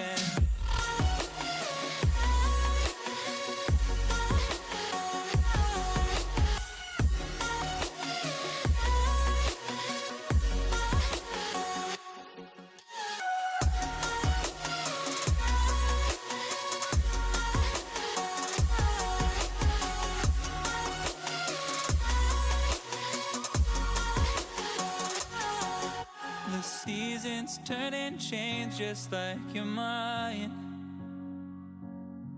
Like the sun gives into the moon, into the night. Time continues marching, it slowly crawls. With each new one starting, I recall. You came into my life just like another season. Not for long, just a time, just like another season.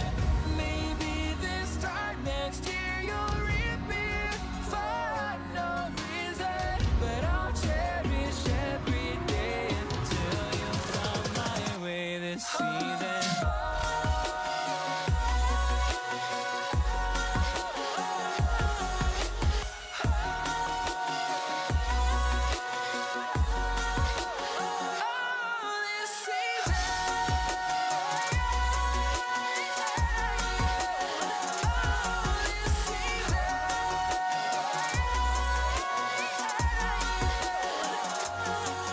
Each time of year carries memories,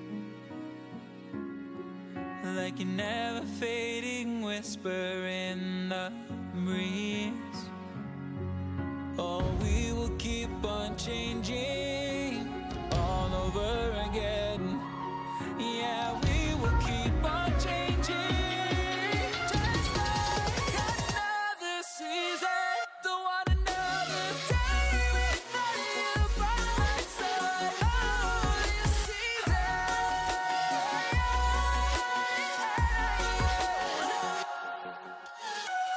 You came into my life just like another season. Not for long, just a time, just like another season.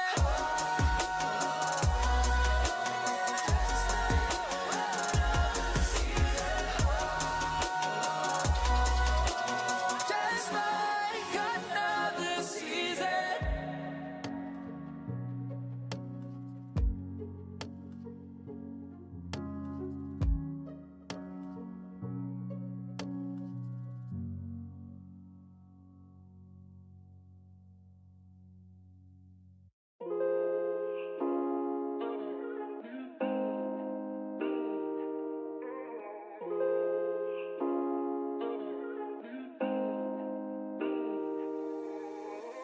When you dream, do you see beautiful rays of light shimmering, guiding you through the night?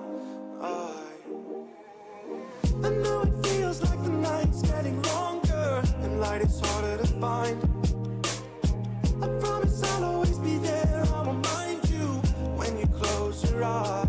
If they send for me tomorrow, even if I leave right now, you'll find comfort there in knowing whenever in doubt, you can find me when the lights turn out.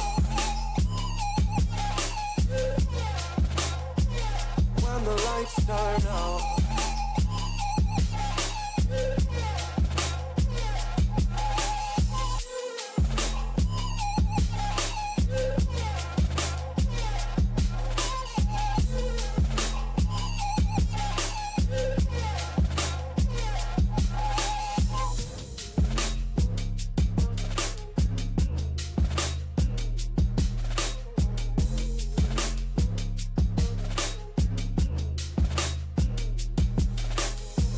Even now, laying down hundreds of miles away, I can see you and me like it was yesterday. I know it's not the same, but I'm still behind you every step of the way. Look in yourself and I'll be there, I can guide you. All the love is the same. If they send for me tomorrow, even if I leave right now, you'll find comfort there in knowing whenever in doubt, you can find me when the lights turn out. When the lights turn out, you can find me when the lights turn out. When the lights turn out.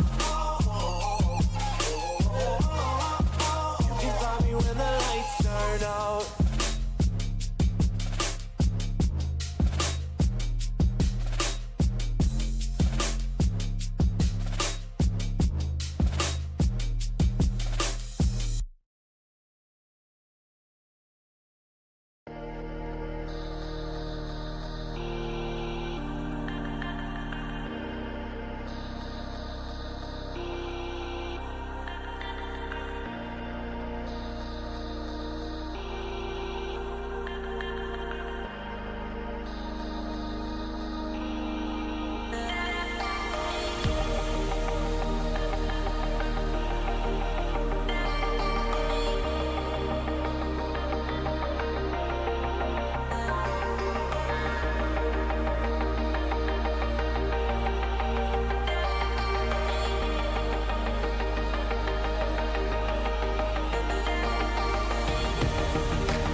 you to like me, don't need you to like. You can watch me go, 'cause I don't need you to like me, don't need you to like me, don't need you to like. You can say hello, but I don't need you to like me, don't need you to like me, don't need you to like. You can watch me go, 'cause I don't need you to like me, don't need you to like me, don't need you to like me.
Cigarette ash, it looks like snow.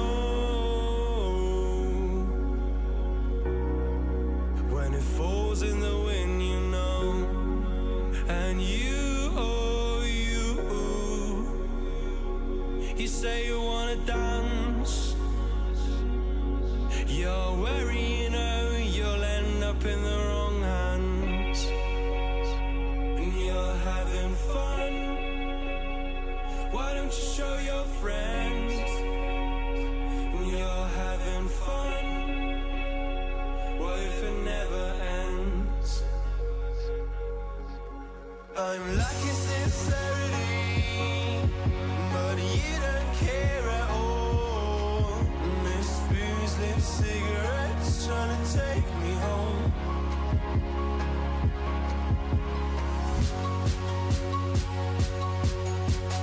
Falling in love just a million times, breaking it off with the feeling on ice still. She's as cold as December.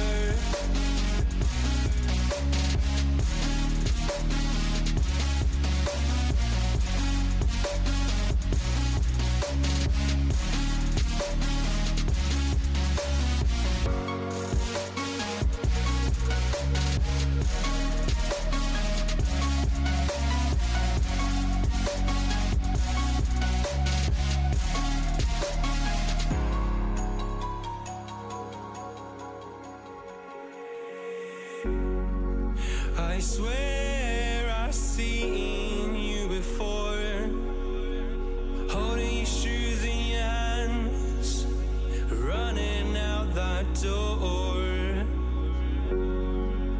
And you are nothing, but you say you wanna dance. And you're worried, you know, you'll end up in the wrong hands.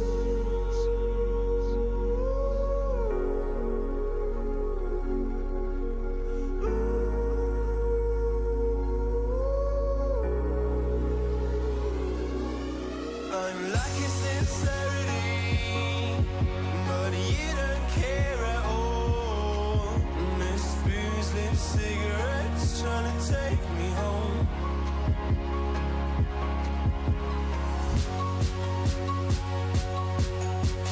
Falling in love just a million times, breaking it off with the feeling on ice still.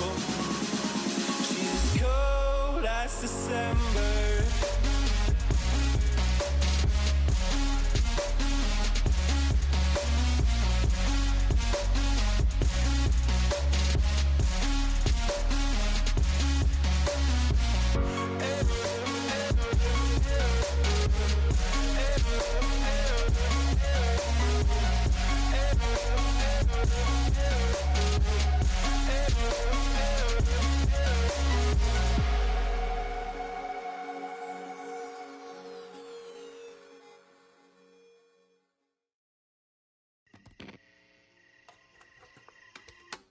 Is it okay if I'm to say I'm catching feelings from all the dealings?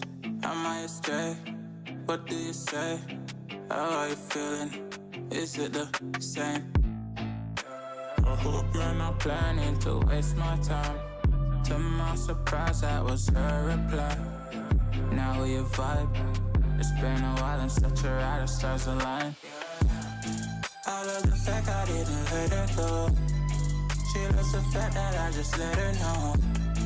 Now we're together, it's a different mode. We getting crazy in a different role. I love the fact I didn't let her go. She loves the fact that I just let her know. Now we're together, it's a different mode. We getting crazy in a different role. We getting crazy in a different role. She loves the fact that I just let her know. We getting crazy in a different role. We getting crazy in a different role.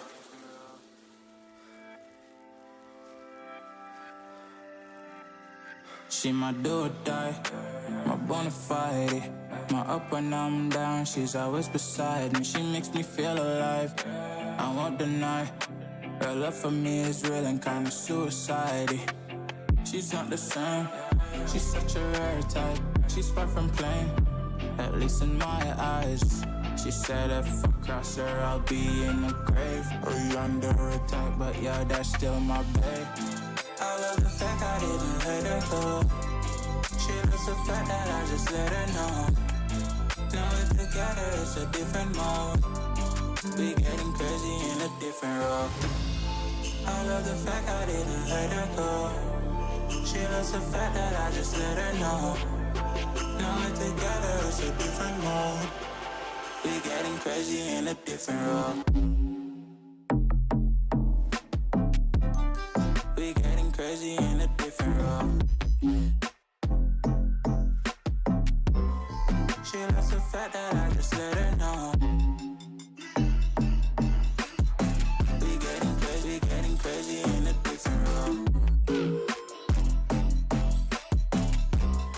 We getting crazy in a different role.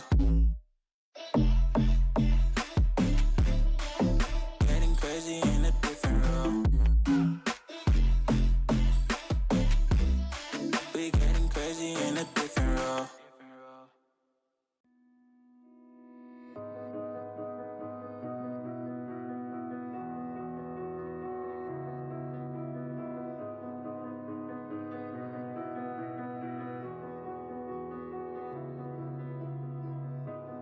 I am here in the middle of nowhere. There is no there, it is cold there, but I am safe and I am warm. Although it's hard, I know I gotta keep up. No time to lay to drift away. I find my space, I spend my time down the rabbit hole again. And as I fall, I can feel the pain. You can't tell me where to go, so I don't know, I just go with the flow. I go with the flow. I'm falling. Well, hello and welcome back yet again to some Rocket League right here on the NECC. As always, I am your host, Captain at Soka, joined in the booth by someone with much better hair than I. It's Foof. Come on now, don't hate on yourself, that man. But no, it's not about us in the booth. It's not about the 3-1s that happened before. It's about the game that's getting ready to go down. We have a pair of teams that have not had the seasons that you dream of, but they have one more day, one more best of 5 to try and settle it all down. We have UNCA Blue coming in at 186 and U Ottawa Gold coming in at 1-7. So both of these teams looking to finish right. Yeah, and I'm not gonna lie, both of these teams looking familiar because for the first time, I feel like in NECC history with me casting, these are two teams I recognize and have casted before. This is going to be an interesting matchup just because all of the matches we've seen so far has been, some 8-0s, some 7-1, some 6-2s. But now these are going to be some two teams who don't have the best records in the league. We got a 1-6 and a 1-7. So again, the same type of pressure is on because both of these teams both want and need a dub, but it's from the opposite end of the leaderboard this time around. Speaking of these teams, let's look at these lineups. We're going to have to break in with this team. Technically on top with less lanes, we have UNCA Blue. Want to see who they're bringing in? The trio. They're going to be rocking tonight with, they have Sheik, they have Paja, and they have Igno. So, 2 seniors and a sophomore here at Soka. Bit of an interesting age gap. Absolutely. But again, that's where the benefit comes from. You want to spread things around a little bit. But the fact that they have 2 seniors on their lineup and the sophomore, I feel like maybe Igno is going to be taken under their wing a little bit. Maybe they can teach them a thing or two and you can have some of that young talent on the team with you. But let's get a look at what's going down on the other team. Let's see how things are looking up, of course, for Ottawa Gold on their lineup tonight. They're going to have Raw Beef as well as Alex Sibby. And last but not least, it's Tazo. And that is your lineup, of course, for Ottawa Esports.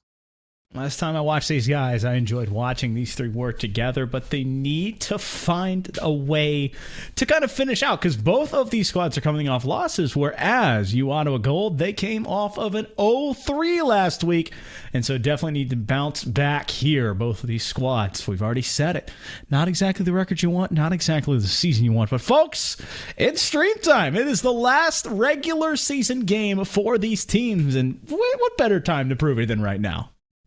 Oh, absolutely. And this is what I love the most about it is because this is the last day of regular season play, which means that we get to go to the playoffs soon and we finally get to go into the postseason. So I got to say, if you can't tell already, Foof, I'm pretty excited. I'm pumped as well, but not as pumped to see as we now have 5 minutes on the clock and a best of 5 about to unfurl ahead of us. UNCA Blue and Ottawa Gold, both of these teams sitting in their color-coordinated teams as well. As an early shot coming on, and Ottawa Gold scoring first blood off of Raw Beef's nose.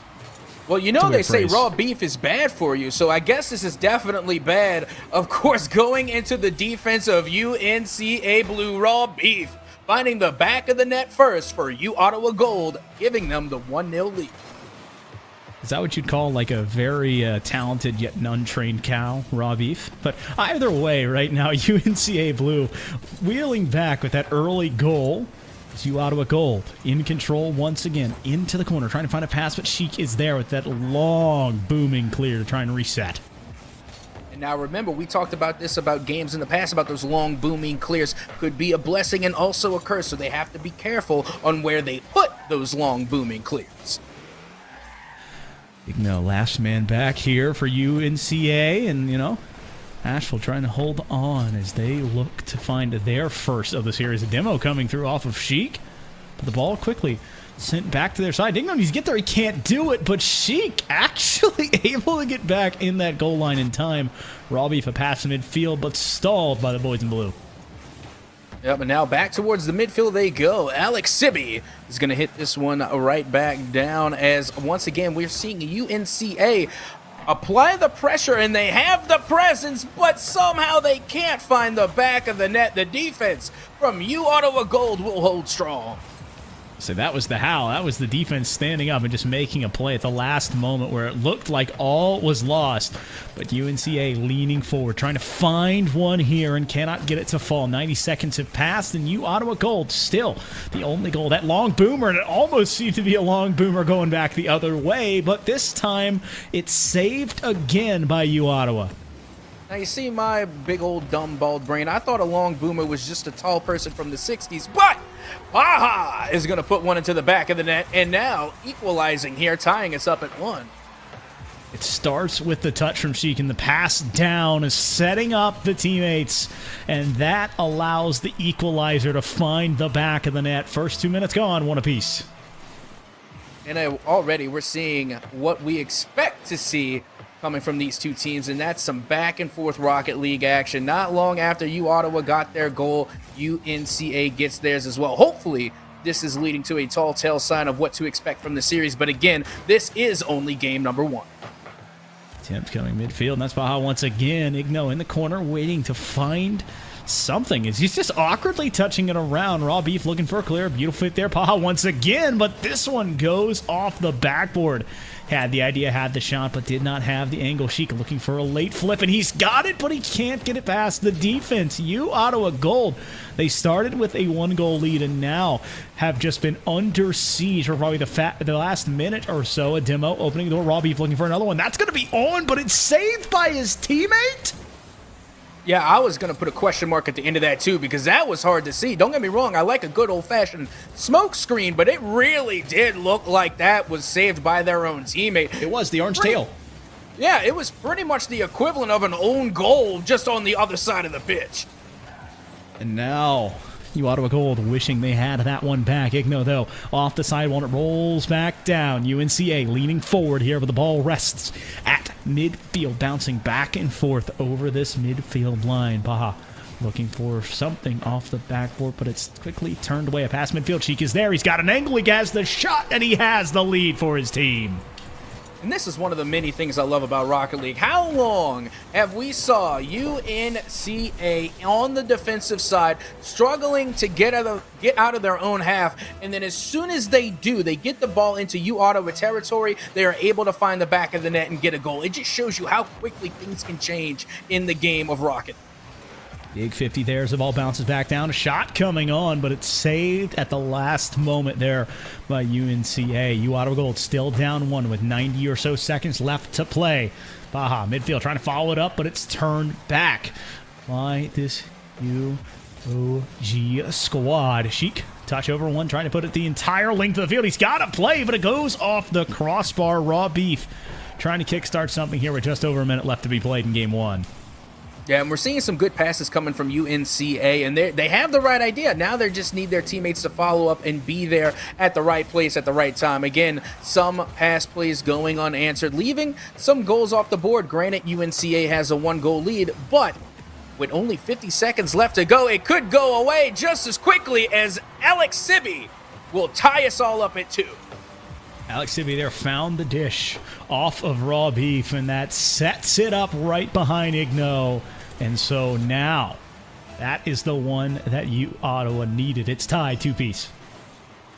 And again, just under 50 seconds, and we are all tied up at 2, but hold the phone, nearly off the kickoff. That one almost went in. That would have been absolutely devastating to go down in such a bizarre fashion, but the defense managed to hold on and keep that one out of their net. Ottawa Gold now trying to get out of their own side and construct a little offense of their own. Looking to get something going here. Raw Beef off the backboard. Can't get it to fall, and so it still stands on UNCA's side.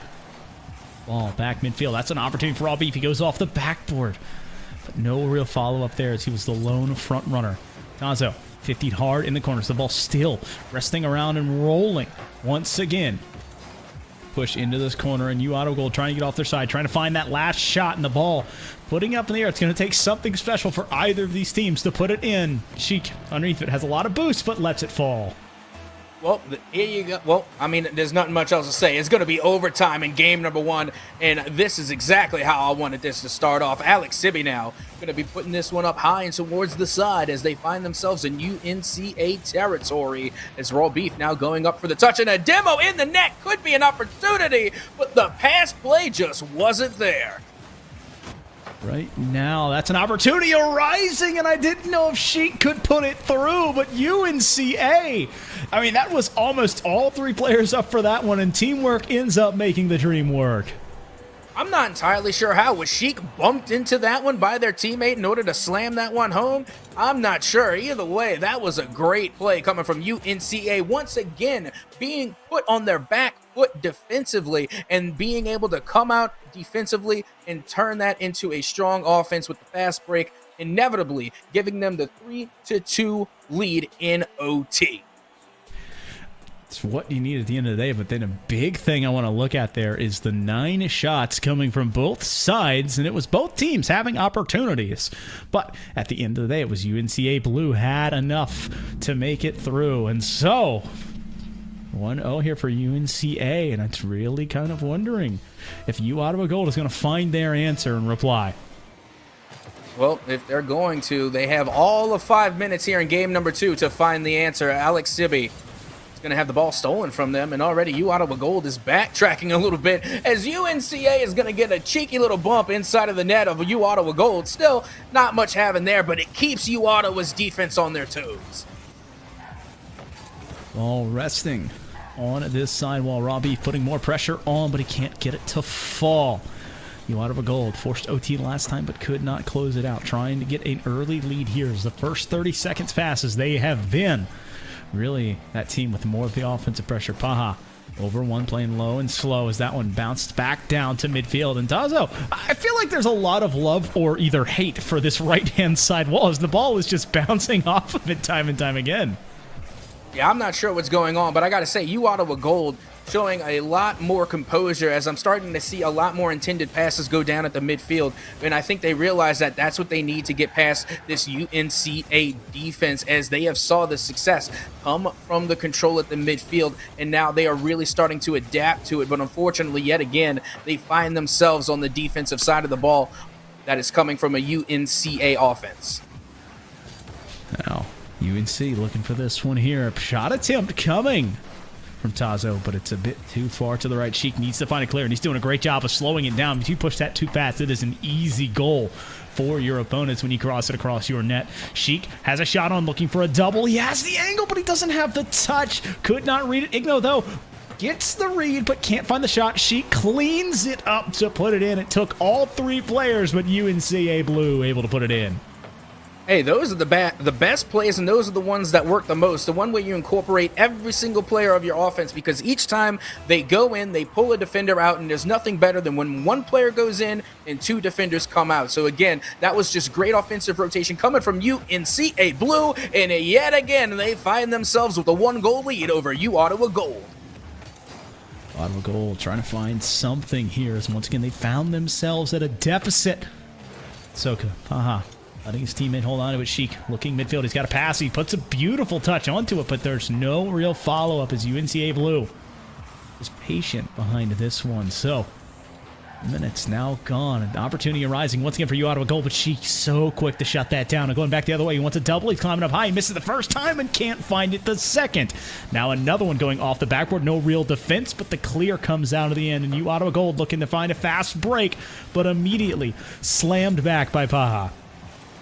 And they have the right idea. Like, they already scored once from constantly attacking the backboard, putting shots on target. Now it's just about the execution. They are doing the right play style, and if it's not broke, don't fix it. They were able to hit the waterfall at least once, but couldn't get the read. But eventually, if they keep doing it, they will find the back of the net. They will find that shot, and they just have to be persistent. Now on the side of Ottawa Gold, they just really need to start breaking out of their own half, which it seems that they have. But once again, it's about that execution and being able to find that upper 90, but UNCA's defense continues to hold strong. Once again, back into the corner, running is that front runner for Steve. He's got the pass midfield. Igno, though, wasn't exactly ready for that missile across both posts. Baja waiting for his pass, but it will never come, as unfortunately that one's stolen away. Igno out to midfield once again. So that's something we're starting to see a lot from this UNC team. They put it into the corner and hope to roll it across and find a shot following it up. That's the 3rd man up. Alex Sibby now just needs to slow up and catch up to the ball, but it stayed too far behind him. Tazo trying to find more pressure, and the ball just getting cleared back out by UNCA. Yeah, and we see Ottawa Gold really going for these demo plays, but they're doing them defensively. They'll get the demo when UNCA is attacking. Now I think Ottawa Gold just needs to get some demos while they're attacking. Start relaying some of that physical bump prowess plays that we see them pull out on defense and apply it to their offense. As of now, it will be UNCA to get yet another goal and extend their lead to 2.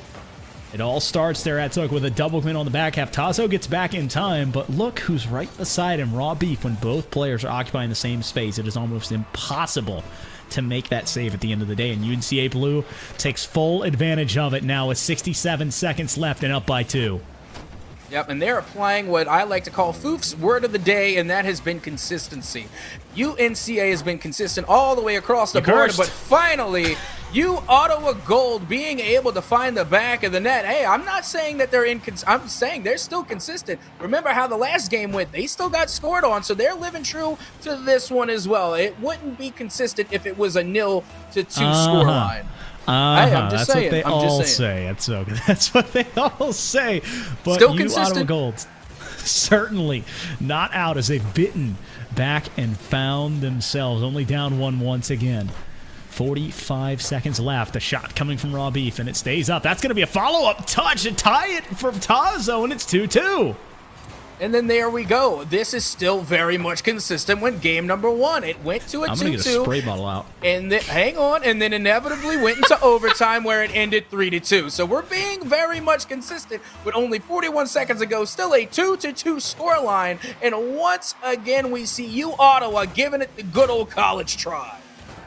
Well, both teams are certainly giving it that old try, but right now it's been Ottawa Gold who has had a scoring explosion just to find 2 and tie this game up and almost find a third, but that was Sheik to deny it. Igno gets the boost, has the ball, looking for a pass, and he's going to touch it midfield. That's going to lead it perfectly for his teammates, but there's no follow-up. UNCA Blue with a golden opportunity, and they cannot capitalize. Now, once again, the ball is on their half, and it just seems to be a trade of possession, as that was Alex sending it, and then he received it and then sent it again.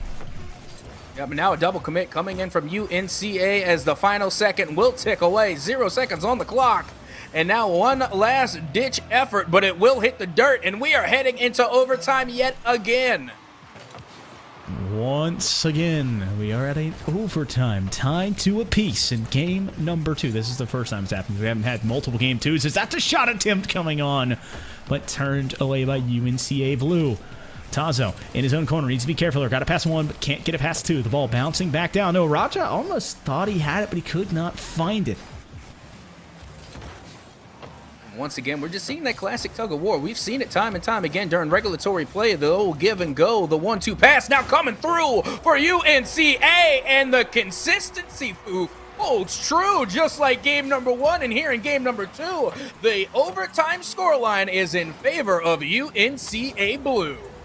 Big touch there coming from Sheik to send it all the way through and seal the deal at Soka, making it 2 in a row in OT. And so, Sheik, second goal in the game, and that is the margin of victory. But this time, you look at the shots, it is a total of 12-5. UNCA Blue had almost all of the shots, but at the end of the day, only 1 more goal.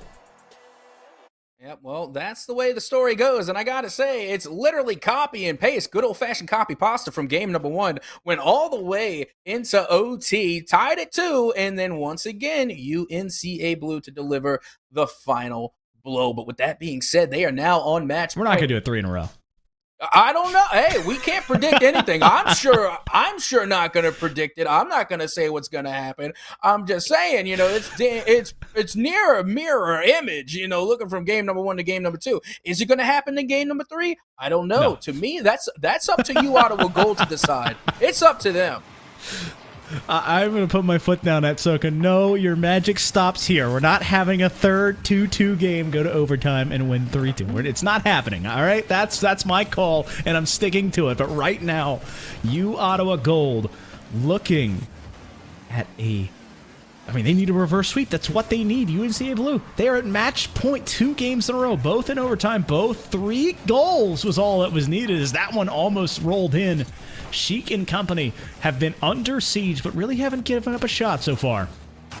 Yep, and it's the classic scenario. It's team sweep versus team reverse sweep. Who will come out on top? Is if UNCA, of course, wins this one, then they will win 3-0, resulting in that sweep. But Ottawa Gold now going to be looking upward and trying to bring out the reverse sweep. Touch there coming from Sheik. Tazo playing slow. He's going to look to go off the sideboard, beats 1, but then gets hit in the back, and that's a shot coming through from Alex Civi. That's teamwork, and Ottawa Gold take first blood. And here we go. Kind of feel something different in the air here. This could be comeback season going down here in game number 3 as Ottawa Gold, for the first time in a long time, has a lead over UNCA Blue. Opportunity here, Igno. Playing it into the corner, but once again it rolls all the way down. Paja, back midfield. Tazo putting it up, and it really is just everyone getting touches and then trading it for possession. Alex Sib, 1v1. No, he has a blocker in front of him, but that is a huge dunk from Paja. He just needs to finish it, and it goes off the post. UNCA Blue, they had it, and it just slips through their fingers. The first 90 seconds go the way of U Ottawa Gold as they hold on to a 1-goal lead. U Ottawa needs to be careful, because I got to tell you, that last effort, whatever type of attempt they just made, nearly costed them, because I think they tried to do a little bit too much. Don't get me wrong, I like the play being slowed down, and we see a little bit more patience and calculation being done at the midfield, but at the same time, you got to be careful not to take too much time, because then UNCA and your opponent will definitely read up on that, and they will catch you slipping. So just be careful. Try not to do too much with what you got. Need to be careful here if you're on the side of U Ottawa Gold. You do have a lead, but you don't want to overstep. Sheik has a flip reset, I think, maybe? No, just using the face. There's just no contest in the air, and it doesn't go in? I mean, okay, and UNCA Blue still somehow has this ball for another moment or two. Igno back into the corner, past midfield, trying to find a teammate, but there's no one really there. A double commit from U Ottawa Gold means it's still pandemonium on the side, and where is UNCA Blue? They're resting at midfield, just waiting for it to come to them. And so U Ottawa Gold at the midway point still with a 1-goal lead. And remember how we were talking about U Ottawa Gold doing a little bit too much at the midfield? Now it feels like UNCA isn't doing enough. There was too many times where the ball was dancing in front of the net and no one took the attempt. Only one shot being made off the initial touch, and it was stopped dead in its tracks. And honestly, at that point, you need to just send all of your offense in and try and put that one in, especially when it's teetering on the goal line. Ooh, Robbie, be careful at your own goal there, friend, as that one went dangerously close. Sheik with a dunk, and it pushed it back into that midfield playing, but no touch coming through. UNCA needs to find a clear, and Igno, I hate how close that was, man. That is a really kind of a time and true tested save, and you just made it a lot more stressful than I like to have it. Sheik playing low and slow here, 50 coming through, but it stays out in front, and a double commit here from UNCA Blue. Paja looking for a pass out off of the corner. He's going to set up himself. He's got a lead blocker, but that is saved and cleared away by this U Ottawa Gold defense. Still plenty of time on the clock. Still plenty of time for 1 goal, that is, as they still hold to this 1-0 scoreline. But if U Ottawa Gold gets another one, that's just going to only make it worse for UNCA, as now this one is going to go up high. And, of course, Igno going to be getting the touch to send this one into the corner. Now an opportunity, but it's going to be shot down yet again by U Ottawa's defense, as we have officially gone under 1 minute remaining. That's a pass midfield. That led it perfectly, but there was no real shot attempt coming through. Igno on the side wall. 1v1. There's a pass midfield, but it's just immediately turned away. U Ottawa Gold just has to play defense for the last 39 seconds. Sheik waiting, in control, but holding on to it possibly a bit too long, as this is just a handoff in possessions. Tazo doing a lot of the same there, but his teammate bailing him out, and U Ottawa Gold only 25 seconds left to play up, and they can't put it away. Yeah, they nearly put the entire game away with that attempt, but it just rang off the sidebar.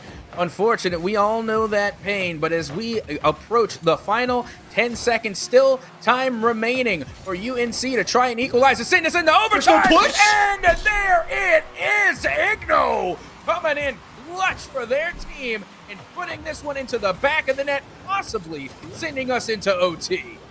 I couldn't tell if that was a team bump, but there are 2 defenders in the net. You should never see this happen in UNCA Blue. They are thankful to have that one. We are looking to have it. No, not another overtime game, because Alex Sibby scores. What? Yeah, I don't even know. How does this happen? Just right off the bat. I got to say, we see it all the time. As soon as one team scores, right off the kickoff, the other team does it. U Ottawa Gold, again, just came in insanely quick and was able to put that one into the back of the net and possibly put this game to bed, as the clock has officially hit 0. And now Igno is going to keep Rule 0 alive and well as the ball, as the ball is still up in the air, still No. up, still No. has a chance, but has been cleared out and towards the side. The ball is still alive. Alex Sibby putting this one down. It's still but up. it goes up again, and here's still the there. opportunity coming off the ceiling. Okay. And finally, you Ottawa Gold will put it in the dirt to make it hurt for UNCA. I thought the universe was about to make me eat my hat. Because we were looking at Soka if that one goes in a 2-2 overtime. Oh, what? I mean, I'm not I gonna don't say- understand how we got to that point. I mean, it was just unforced errors, missed touches, misreads, misplays. But holy cow, was that a fun game. I mean, here it is. 2-1 is the scoreline right now, and we get another. What can I say? Rocket League players or players of habit. You know what? That 3-2 scoreline just looks so good. You did it again. It looked just as good. Might as well just go for a third time. The third time's the charm, but the charm has officially been broken. Ottawa Gold going to be taking this one in regulation, no OT, as we get ready to head into game number 4. Now remember, the reverse sweep still very much on the table, whereas the sweep for UNCA Blue is officially gone. Yep, you can't exactly close that closet yet because it's up to Ottawa Gold to take it on there, and Sheik putting a touch midfield, and that was more of a pass than a shot, but they cannot get it to fall. You're riding along with Tazo here, watching his teammate pressing it up. Raw Beef getting a bump and looking to hand it off to Tazo, but there's no real follow-up because of how far they were apart, and Sheik an open net can't get it to fall, and once again another one for UNCA Blue stays away, so we stay at 0-0. See, and this is why I like seeing sweeps kind of get taken off the table, because now we see both teams get comfortable, both teams find their stride, and both get in their zone. And what we are left with is some great, intense Rocket League. And that's what we're seeing come out from both Ottawa Gold and UNCA here in game number 4. Currently looking for a play. Raw Beef putting it off the sidewall there with Raja. Passing out midfield. That's a shot coming from Sheik, and again it's off to the right. Sheik, who was almost entirely dialed in the first 2 games, has slowly started shooting a bit further and further to the right. Just needs to reset the sights and find the back of the net once, and I think that'll get him out of this funk. But UNCA Blue still tied 0-0. Ottawa wants to break it as they had last game. They got their first win trying to ride this momentum. Sheik, the last man back. It's a big win on the 50, and no follow-up here from Ottawa Gold. Means this ball is just slowly rolling down the field, and Igno takes it, I guess. Oh yeah, that was just a good case of here's a taste of your own medicine, because we saw time and time again that the demos were coming through for Ottawa Gold, and they were just bullying UNCA, but finally they did a little bit too much as they bumped each other in the midfield, and then UNCA came up with a demo of their own, leaving a wide open net, giving them the 1-0 lead. 1-0 lead indeed at Soka.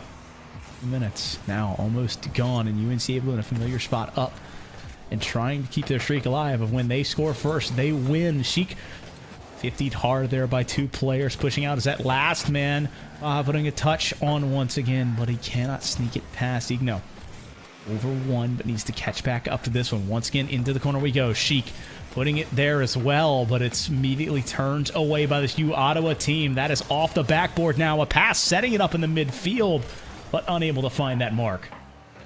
Yeah, Ottawa Gold has been struggling to find the mark, honestly. Don't get me wrong, their offense has been there. They're putting shots on target, but it seems like they've been having a lot of difficulty finding the back of the net. But Raw Beef makes me eat my own words, as they will find the back of the net off of an amazing pass coming from Tazo. Tazo seeing the entire field, realizing Raw Beef's in a spot to maybe take a shot, and I just love the idea of setting your teammate up with a play that they can make, so they will make it. So 4 seconds above the midway point, we're tied back at 1. Uh-oh, this could very well lead to where this may go. Got ourselves the 1-1 scoreline, still half of a game left to play. And I'm just saying, it's building up to a possibility that we could head into OT in game number 4. But still, plenty of time left on the clock, and still plenty of more Rocket League left to be played. That's an opportunity there from Ottawa Gold. I didn't know if Tazo was going to be able to secure it, but does at the end, as that one goes off of Sheik, and Tazo collects that small touch in front of the net to put the boys up. Oh, absolutely. You got to watch out for the Fennec finesse. We already know this. The Fennec is now officially a meta vehicle. When you're able to go in alone and create the isolated solo play, don't doubt Tazo. They have the power, they have the mentality, and now they got the stat on the board with their, I believe, their second shot and first goal of the game, giving a U Ottawa Gold the 1-goal lead. Well, that's a shot coming from Sheik, and he doesn't want to stay down for long, tying it back up. I mean, this is more or less just brute force, winning a 50, winning another, and then putting it in the back of the net.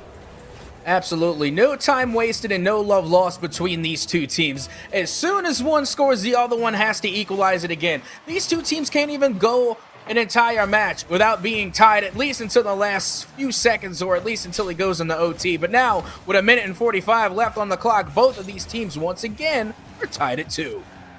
Tied at 2, but 100 seconds left here. I think this is the most time we've had with both of these teams tied at 2 apiece. Both offenses aren't humming, but they are striking at strange times and finding their marks. Tazo was up so early and had to actually adjust how high he was in the air to stay in front of that one. U Ottawa Gold looking for a transitional play. That's a pass to a pass, but it turns into a corner play instead of the shot off of Raw Beef. The ball waiting here, a 2v1. Sheik, the last man back, and he is not resting on his laurels. He's going to step up for the 50, and I love it when a player is the last man back and they're willing to send it all. Yeah, I really like what's coming from U Ottawa Gold right now. They're being extremely cheeky with these redirect plays and these bangers of passes that are coming through.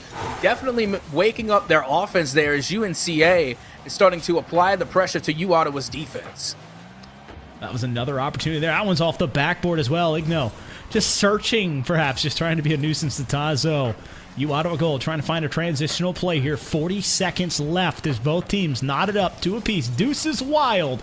U Ottawa Gold trying to force game 5. UNCA Blue trying to put it away in 4.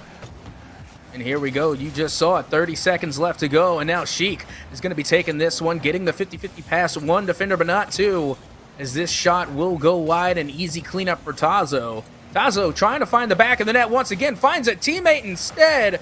And not sure if that would have gone in or not, but another shot will go down by the wayside as we now only have 5 seconds remaining in the ball. No. Finding its way back into U Ottawa territory. We're not doing it again, are we? Oh, we're doing it again. No more time on the clock. 2-2 in OT. Here we come in game number 4. Man, I feel like I've seen this one before, but perhaps U Ottawa Gold can shake the stigma of being unable to find the golden goal in a 2-2 game. UNCA looking for it, but they can't get it to go. U Ottawa Gold on the first offensive pressure that they will see in this extra time. And that could have been the one, but he can't get it to go. Raja just needs to find the soft touch, and it's immediately stolen away. Raw Beef slamming that door closed. Absolutely. Now, we've seen this before. We've seen it twice, actually. And we know that UNCA is quite the formidable overtime team, but it's up to U Ottawa Gold to learn from their past and to adapt so that way they can possibly send this one into a game 5. Opportunity arising. Raw Beef cannot get it. And Pacha, the last man here. A touch floating in front of him. He's still on top of it here. Tazo lost control. That's going to be a pass to Igno, and Igno wants to win it, but he cannot beat out that last defender. Sheik, midfield play, looking for a doozy, but he cannot get it to fall. I believe that is his 5th shot coming, and he's unable to find one right now. That's a demo coming off the nose of Paha, and that opens the door. Wait, can they put this through? Paha does it. He gets the demo and the goal. Okay. So, just to reiterate here, first of all, this was a great pass play. The demo coming from Igno just cleared things open to let that one fall right into the back of the net. Great textbook demolition play. But just have to point out for UNCA Blue, every single one of their games has ended 3-2 in overtime. I mean, you know what? If it ain't broke, don't fix it. That is on the back of 8 shots coming on the offensive side, and a beautiful showing there by UNCA to get their 2nd win of the season. A big one from them, and a very good one to hang your hat on to the end of the season. Absolutely. Now, we've been talking about consistency all night long, and if I got to say, 3 dubs, all won, 3-2, all in overtime. If that's not consistent, I just don't know what is. Well, keeping our consistency as well. That's all games going to 4 and then ending at 3-1. We have yet to hit that promised land of Game 5, but we do have series number 4 coming up after a short break. So stay where you are, because we'll be right back in a bit.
Where you look, where you touch, where you feel, yeah. Where you look, where you touch, where you feel, yeah. Can we talk about me and you? Can we talk about the truth? I wanna know, I wanna know. Can we talk about me and you? Can we talk about me and you? Can we talk about the truth? I wanna know, I wanna know. Can we talk about me and you?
When I'm with you, I am able to keep pushing my limits and all the drive that I have. Well, I'm going the distance with you.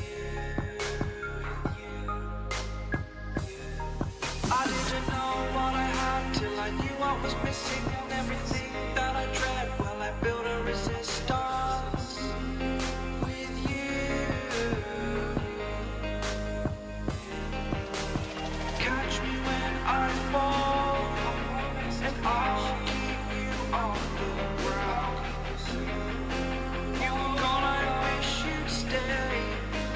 I could look at you for days. Time was well spent, that's when I knew that I need to spend my life here with you.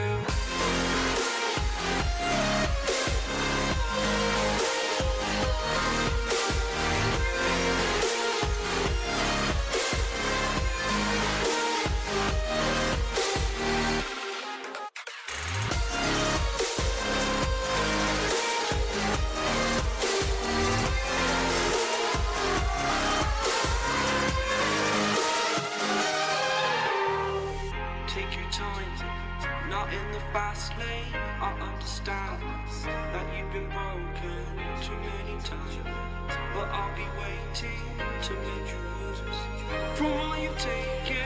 But if we listen to each other, admit our mistakes, then I can show you who I am, because I'm not the same. I'm better with you.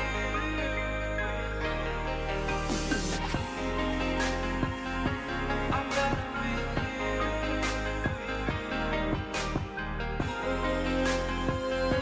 I'm better with you. Catch me when I fall. You know you keep me off the ground. That's when I knew that I need to spend my life here with you.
The seasons come and go like thoughts of you.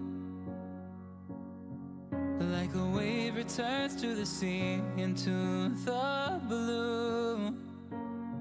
They change but in a cycle that I can't lose. Each painful but delightful to live through. You came into my life just like another season. Not for long, just a time, just like another season. Maybe this time next year you'll reap me for no reason, but I'll cherish every day until you come my way this season.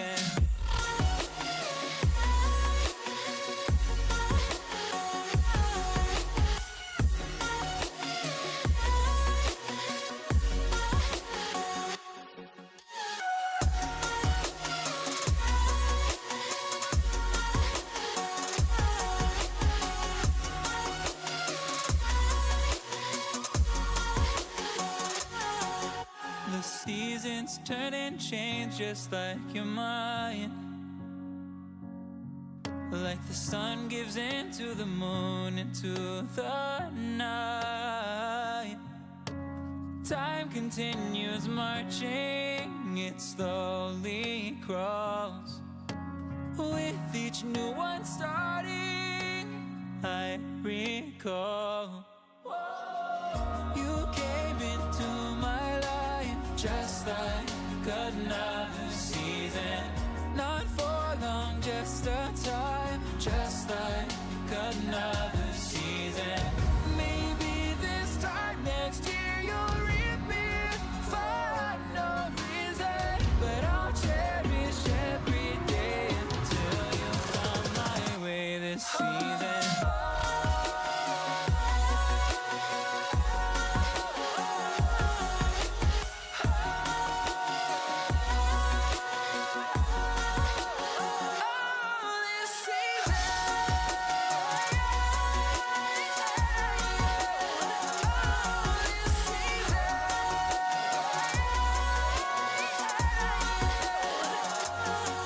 Each time of year carries memories, like a never fading whisper in the breeze. Oh, we will keep on changing all over again. Yeah, we will keep on changing. Just like another season, don't want another day without you by my side. Oh, this season.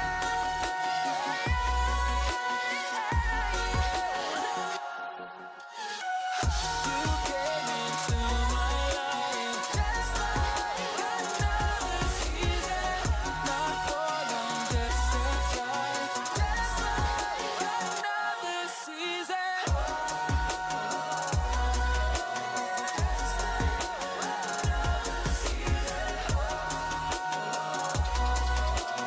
Just like another season.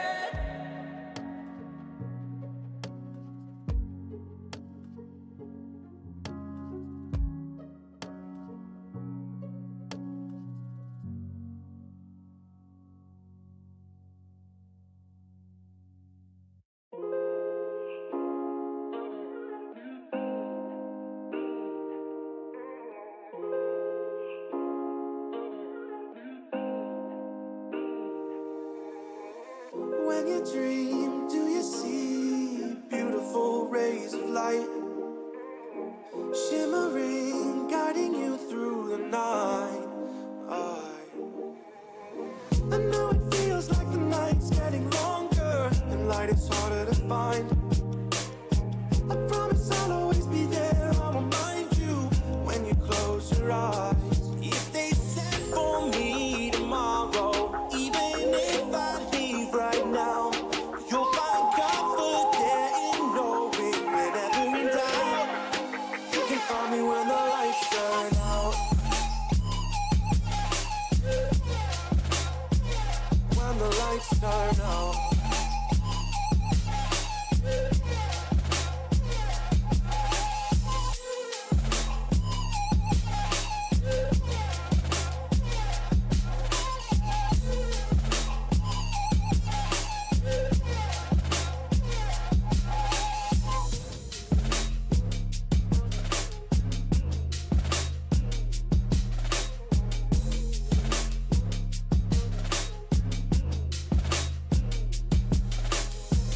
Even now, laying down hundreds of miles away, I can see you and me like it was yesterday. I know it's not the same, but I'm still behind you every step of the way. Look in yourself and I'll be there, I can guide you. All the love is the same. If they said for me tomorrow, even if I leave right now, you'll find comfort there in knowing whenever in doubt, you can find me when the lights turn out.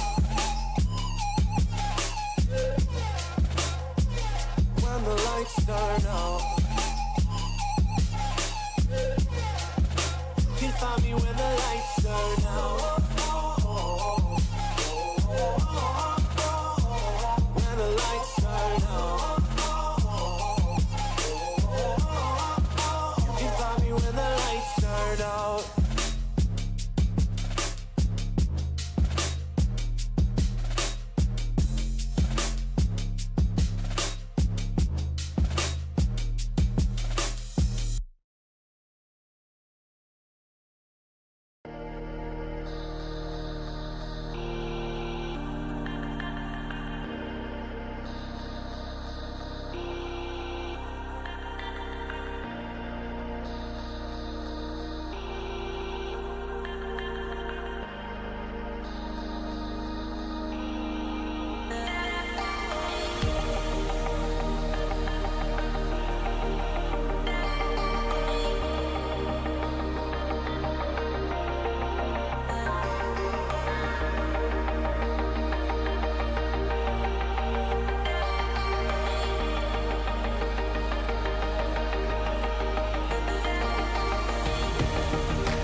you to like me, don't need you to like. You can watch me go, cause I don't need you to like me, don't need you to like me, don't need you to like. You can say hello, but I don't need you to like me, don't need you to like me, don't need you to like. You can watch me go, cause I don't need you to like me, don't need you to like me, don't need you to like me.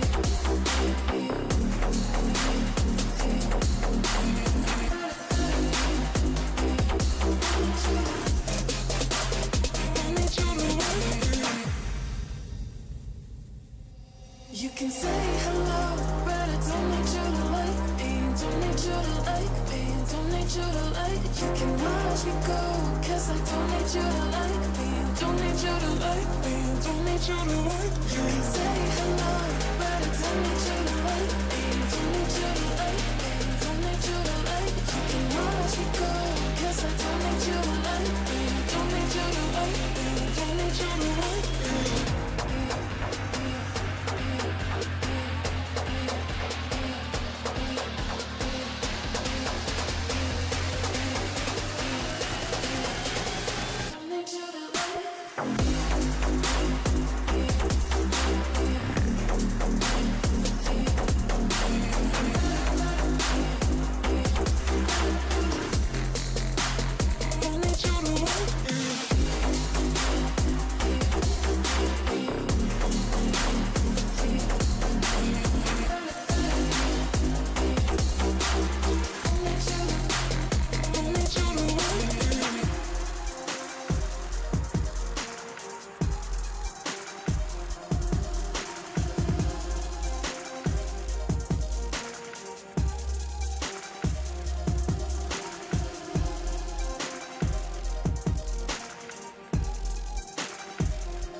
Cigarette ash, it looks like snow.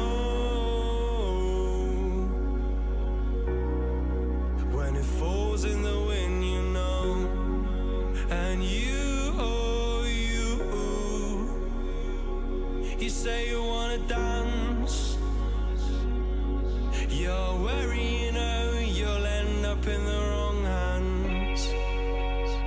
And you're having fun. Why don't you show your friends? And you're having fun. What if it never ends? I'm lacking sincerity, but you don't care at all. Miss Boozley cigarettes trying to take me home.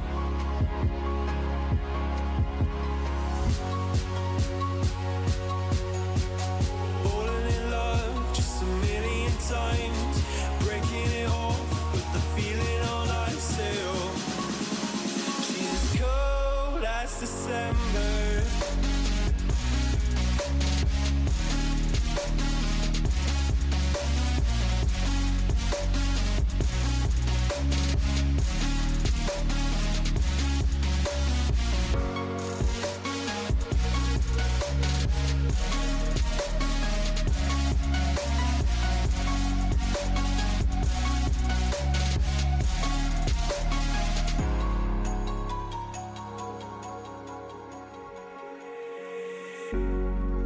I swear I've seen you before, holding your shoes in your hands, running out that door. And you got nothing say you wanna dance, and you're worrying how you'll end up in the wrong hands.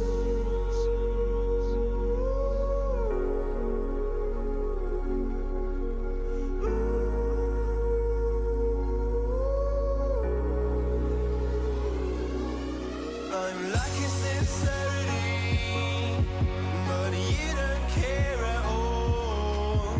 Miss booze, lit cigarettes, trying to take me home.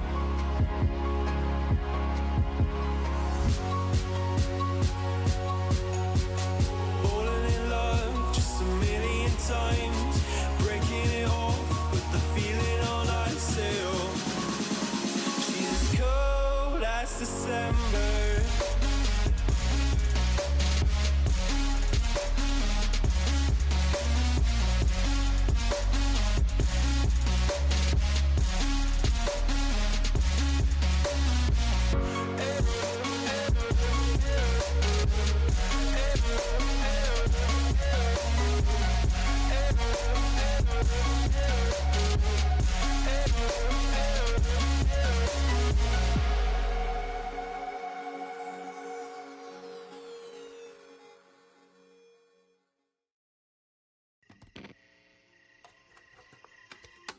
Is it okay if I'm to say I'm catching feelings from all the dealings?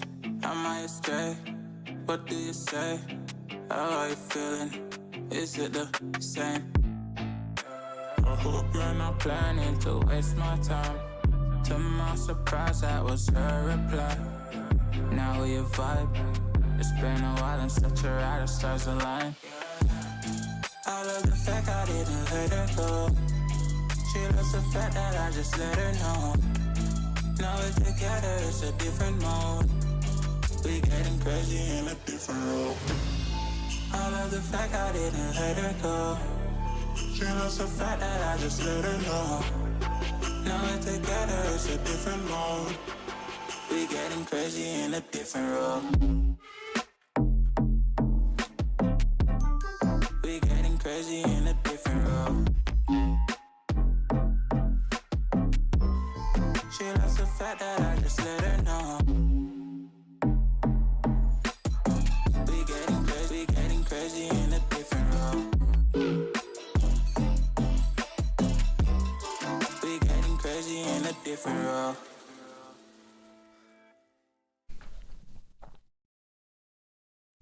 Well, hello and welcome back for the last time today. Right here at the NECC, we are doing, of course, some more Rocket League. And as always, I am your host, Captain Atsuka, joined in the booth by Foof. Foof, what do we have to look forward to going into the last match of the day and, well, the last match of the season? Well, last match here on the beach or NECC 2, it's a interesting one to say the least. We've seen the top dogs, 8-0 and 7-1, and then a 7-1 and a 6-2, I believe, going off. And then we saw the opposite end of it. And now we're taking a trip back to the middle of the pack. We have MSOE Roscoe coming in at 3-4, going up against Colorado Mesa JV squad, who is standing at 3-3. So both of these teams kind of middle of the pack, looking to stay afloat and above that 500 mark. Right now, if you're looking at what they have been up to in their previous games, we're looking at MSOE Roscoe. Went down 0-3 to the Wildcats. And, of course, Colorado Mesa JV, they took a dub by forfeit, but, hey, a win is a win. I mean, it's an old adage, right? We take those, and they certainly do. But I want to take a deeper look at these squads, looking at what team they're bringing in. And so we're going to be starting on the side of MSOE Raiders, bringing an extra juicy Fritz, and I believe that's Obsidia X. So 2 freshmen and a sophomore coming in. A lot of youngins. Oh, yeah, this is a young, fresh, talented team right here, and they're going to be looking to come in and do a little bit of damage onto the side of Colorado Mesa JV. As a matter of fact, let's take a look at Colorado Mesa JV. Let's see what their team is stacked up to be for tonight's lineup. We have Pancakes, followed up by Bearlight. And last but not least, we have Riot Schmuck. Now, this is a team of all seniors, so this is going to be a team with a little bit of years to their advantage. Let's see if the seniors will be able to take on their younger counterparts. You know, again, you think if you always harken back to traditional sports here, especially when you're in the college setting, age isn't always a advantage here. You know, being stronger, taller, or, you know, more experienced in school doesn't exactly help in esports. Younger, maybe quicker reaction time. So we're going to see who really comes to play and which team is able to make their mark. If MSOE can take it, they will make their way back to that 500 mark. If Colorado Mesa JV can win it, they will be above 500, standing at 4-3. Well, both teams have a lot to win and a lot to gain just by taking this dub here tonight as we get game number 1 between MSOE and Colorado Mesa JV underway. Yep, delving into what should be a very interesting competition of the Navigator Cyan division as Bebo looking for this one. He wants to find another one to go through, and the dunk coming through. I mean, okay. And here we go. That's the way you want to start things off right there. Don't get me wrong, calculated or not, this was still a great read by Bebo. Being able to get the read off of the defender and putting that one down and in to give Colorado Mesa JV the early 1-goal lead. Up here within 19 seconds, finding their first always feels good. And Pancakes off the backboard trying to set his teammates up. But again, you set that ball up off the kickoff. It's so hard to follow unless you have a perfect start. Extra Juicy wanting to find an equalizer here, having the dunk, but can't beat the last defender. Schmuck using his teammate there and getting a demo for his troubles, keeping the possession on Pancakes' nose. It's going to go off the crossbar here and bounce back out. Another shot attempt coming through, but Extra Juicy had that pressure on to keep it away. Yeah, I gotta say, so far this Colorado Mesa team is a very mean team. I'm seeing some bumps and demos galore going down at the midfield, but with a 1-goal lead, I can't see it hurting them very much as they are once again being able to recover and go back onto the defensive side of things for MSOE. But hold the phone, here we go. Colorado Mesa JV not done yet on offense. Yep, right now you're wondering if Roscoe can find a way to get off of their own side. They've been under siege a couple times. They had the door open there as they have opportunities. They just cannot find consistency as X-Juicy 50'd hard there, and it keeps it at the midfield line. Fritz going up the wall, but Schmuck is already there. Wins a 50, wants a double, might find the angle, no.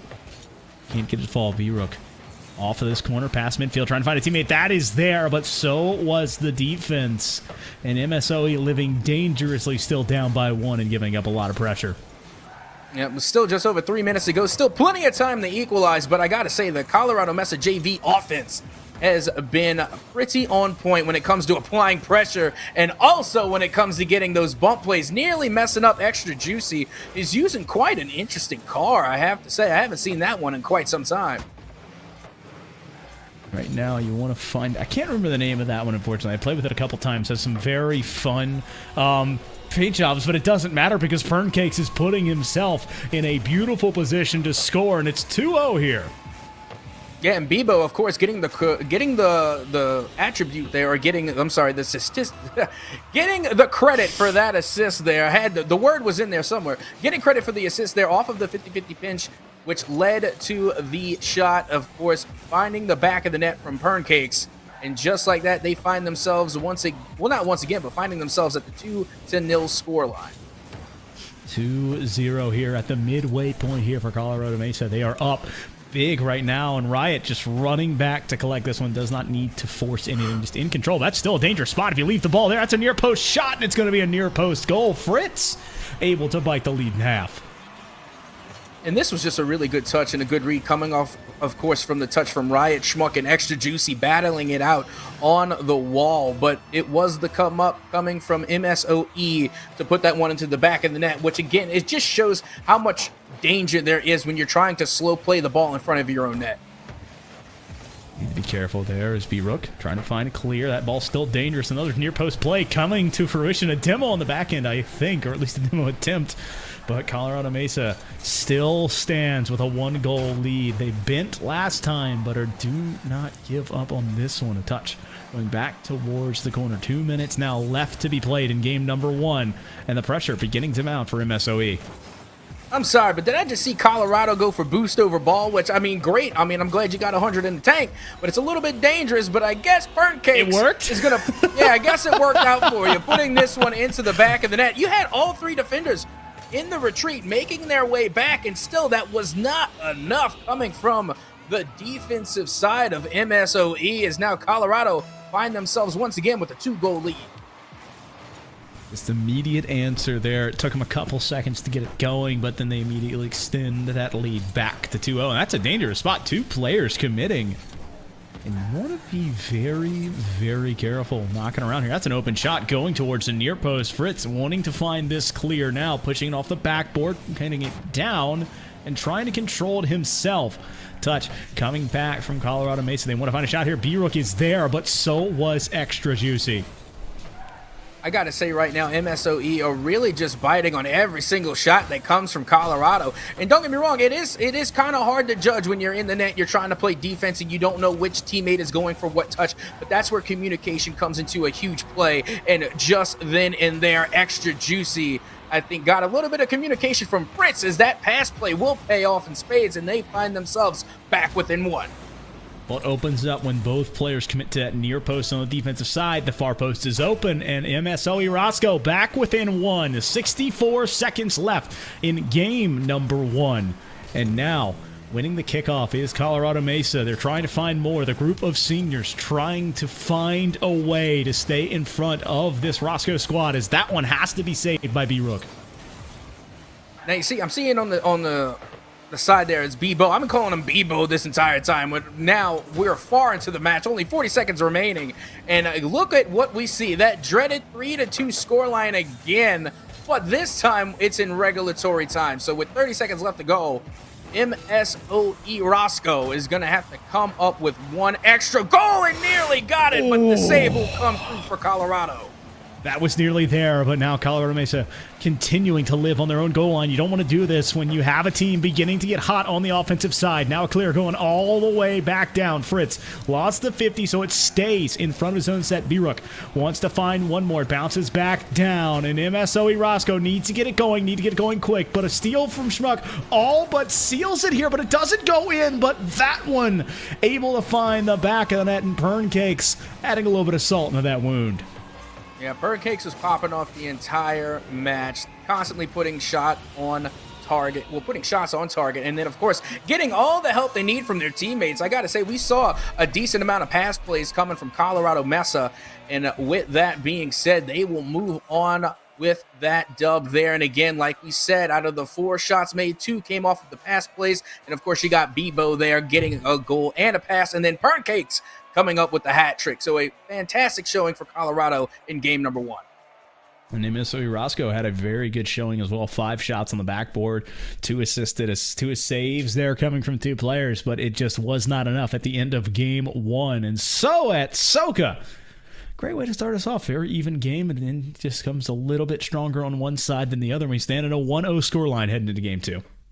And that's what's funny about this game 1, is that it really wasn't anything too spectacular. Granted that we did see some highlight reel worthy plays. We saw a great double touch, a great demo play coming out from the side of Colorado, but there wasn't that much that could be corrected on the side of MSOE. I mean, we saw, I guess, a little bit, 1 or 2 double commits there, but no really big drastic mistakes. They really just need to fine tune their offense and really start communicating, so that way we don't see those double commits. Well, you know, I am always the one that says there's always something to be fixed. So right now, the first thing that needs to be fixed is finding a score, as they have the ball on this side in the 2v2 power play with all 3 players in the same spot. It's so dangerous if the offense can break through, and B-Rook looking for a double. That's a follow-up touch coming from his teammate, but they can't get it to go. And that was all 3 cars for Colorado Mesa up for Lackland. So it finds its way back into the midfield, and it's cleared into the corner. Both teams having opportunities and having chances to play on defense.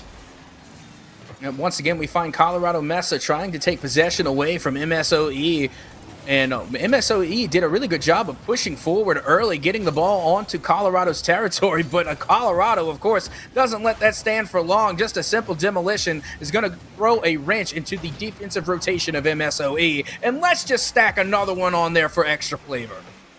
Well, you know, we're just trying to stack more and more. As that's a demo coming through once again. B-Rook chasing this one down. Doesn't have a lot of boost, though, and so, again, that long clear is detrimental sometimes to your offense because you have to chase it down at Soak. When you use all that boost to run after it, you know, you don't have any left to make the play. But a shot coming on, it's going to need to be saved by Extra Juicy, but that's not a clear. That's going to leave it back in the middle, and it's missed! A 50 keeps it in the goalie's box, and Extra Juicy... Wait, no, okay, Fritz just opted to take that one, I guess. Yeah, again, we're just seeing MSOE fall into bad habits as we're just seeing the constant double commits come out. And we're talking about boost conservation and how important it is to use boost appropriately and not to get starved out. But you know what starves you out even worse than an opponent? Your teammates. Because when two people go for the same ball at the same time, you're just wasting that extra boost to where instead of it's just one person using their boost, now you got two people with empty tanks. And there it is again. Oh, it's an opportunity from both sides, and now sitting with a beautiful clear, but that is not the time you need to do it. It was when all three orange cars were up, you need to pull the trigger, and unfortunately they waited a bit too long. Right, Schmuck wins it over one, and now the ball going into the corner. Obsidian introducing all three players just kind of in that same conglomerate form. As the shot attempt coming through, and B-Rook going to turn it into a goal. And this is just a classic pass play coming from Pancakes, hitting that high corner touch to put this one right down and in the lower 90 for Bebo to knock that one into the back of the net just 1 second before halftime. 50 starting off once again. We'll kick off the midway point. Colorado Mesa up by one in the game and the series. Pancakes trying to use that pinch clear, and because of the bump, it opens up the door, but B-Rook uncomfortable jumping up that late to contest it, so Extra Juicy given free real estate to push it towards this net. That's over two. B-Rook needs to catch up to this one and find a pass, but he's the lone runner up front.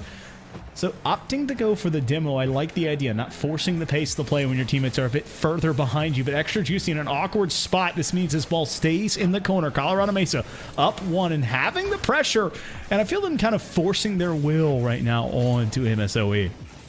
And it does seem that way because they are constantly keeping a large amount of the possession. And I'm seeing a lot more intended pass plays coming out from Colorado just like that, coming off the waterfall, nearly going in. And they are literally buttering the biscuit of this goal, doing all the prep work with no finish. I mean, there are just dents on this backboard and on the post right now from where those balls have finally hit. But this time, Riot Schmuck puts it in the bottom of the net and finds a way to score with 90 left. This is just bullying right here. They literally pushed that ball into the back of the net. They strong-armed it. They didn't do any nuance, no finesse. They just went straight forward and sent every player they had until that ball went in, and they bulldozed their way through the MSOE defense. Ooh, that was a shot coming from B-Rook, and he needed to get that one to go through, as that might have been the sealer, but it was a bit too high. Pancakes playing low and steady. Obsidian with a beautiful clear, and that one almost makes its mark. Fritz waiting here at the midfield line. He's got a teammate in front of him. Now he needs to get a save. This Finnick needs to get up higher, but he won't. And Riot Schmuck sneaking it under the crossbar to go up by three. And once again, we're seeing that dynamic duo from Pancakes and Riot Schmuck. A nice early touch coming from Pancakes. Left a decent shot for Riot Schmuck to be taken from all the way downtown. And once again, MSOE was found out of pocket, out of rotation, and out of position, leaving a long goal net to be made by Colorado Mesa. Oh, that's a big touch there coming through. That's going to be another one going towards that net, but turned away at the last moment. Pancakes in control. Extra Juicy wanting to play on this 50, but he is beat. Pancakes has an opportunity, but it's denied by Fritz coming off the backboard. Obsidiax shot attempt, but it's stalled at midfield. It's up to Fritz now. You need to find three. MSOE Roscoe looking to find their first of this game. That was going to bounce off the post and go in. Fritz, are you kidding me? And here we go. This was a great solo play coming from Fritz. Again, using a little finesse, being able to get up there and put their nose right on the ball to thread the needle between not one but two defenders and the sidebar, knocking that one in. But still, 36 seconds to go to lessen. Yes, Leckins. 36 seconds to go to lessen this 2-goal deficit.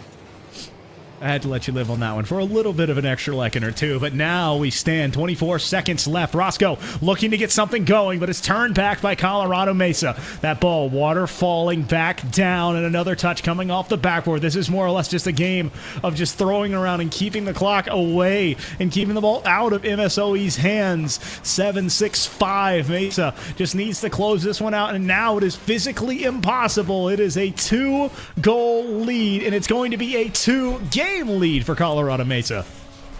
Yeah, so far with the rate that this is going, Colorado Mesa could very well be looking at a 3-0 sweep here tonight and being our first and maybe only 3-0 sweep here tonight, as they have played absolutely lights out, getting 13 shots on the board. Clearly the possession was entirely one-sided, but with that being said, with MSOE only taking 2 shots, one of them still managed to find the back of the net, and then of course 50% shooting.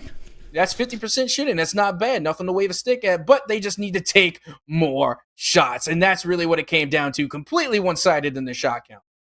Well, it's not just, I mean, I would love to be able to say Captain Atsoka, like slapping it on like a paper, more shots, slap you.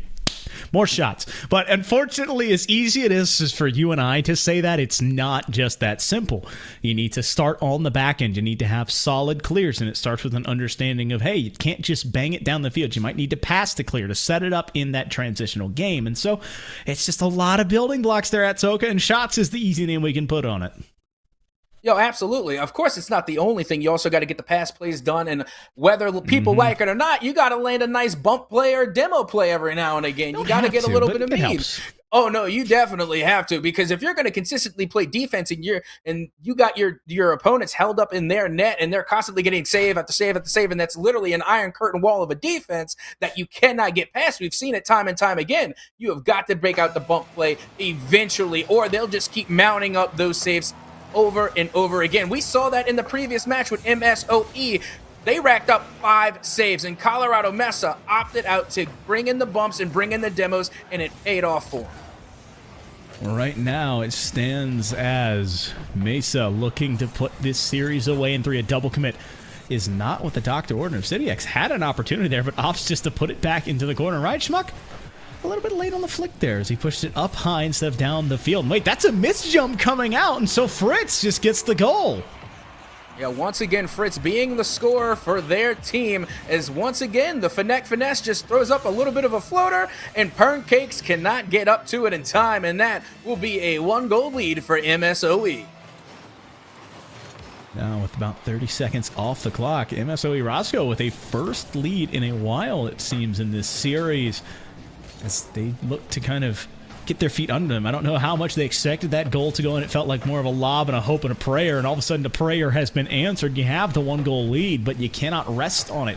You know, Colorado Mesa JV squad knows how to score, as that was an attempt from Juicy. He can't get it to go. Perncakes was that man who had to become the third from second to make that clear.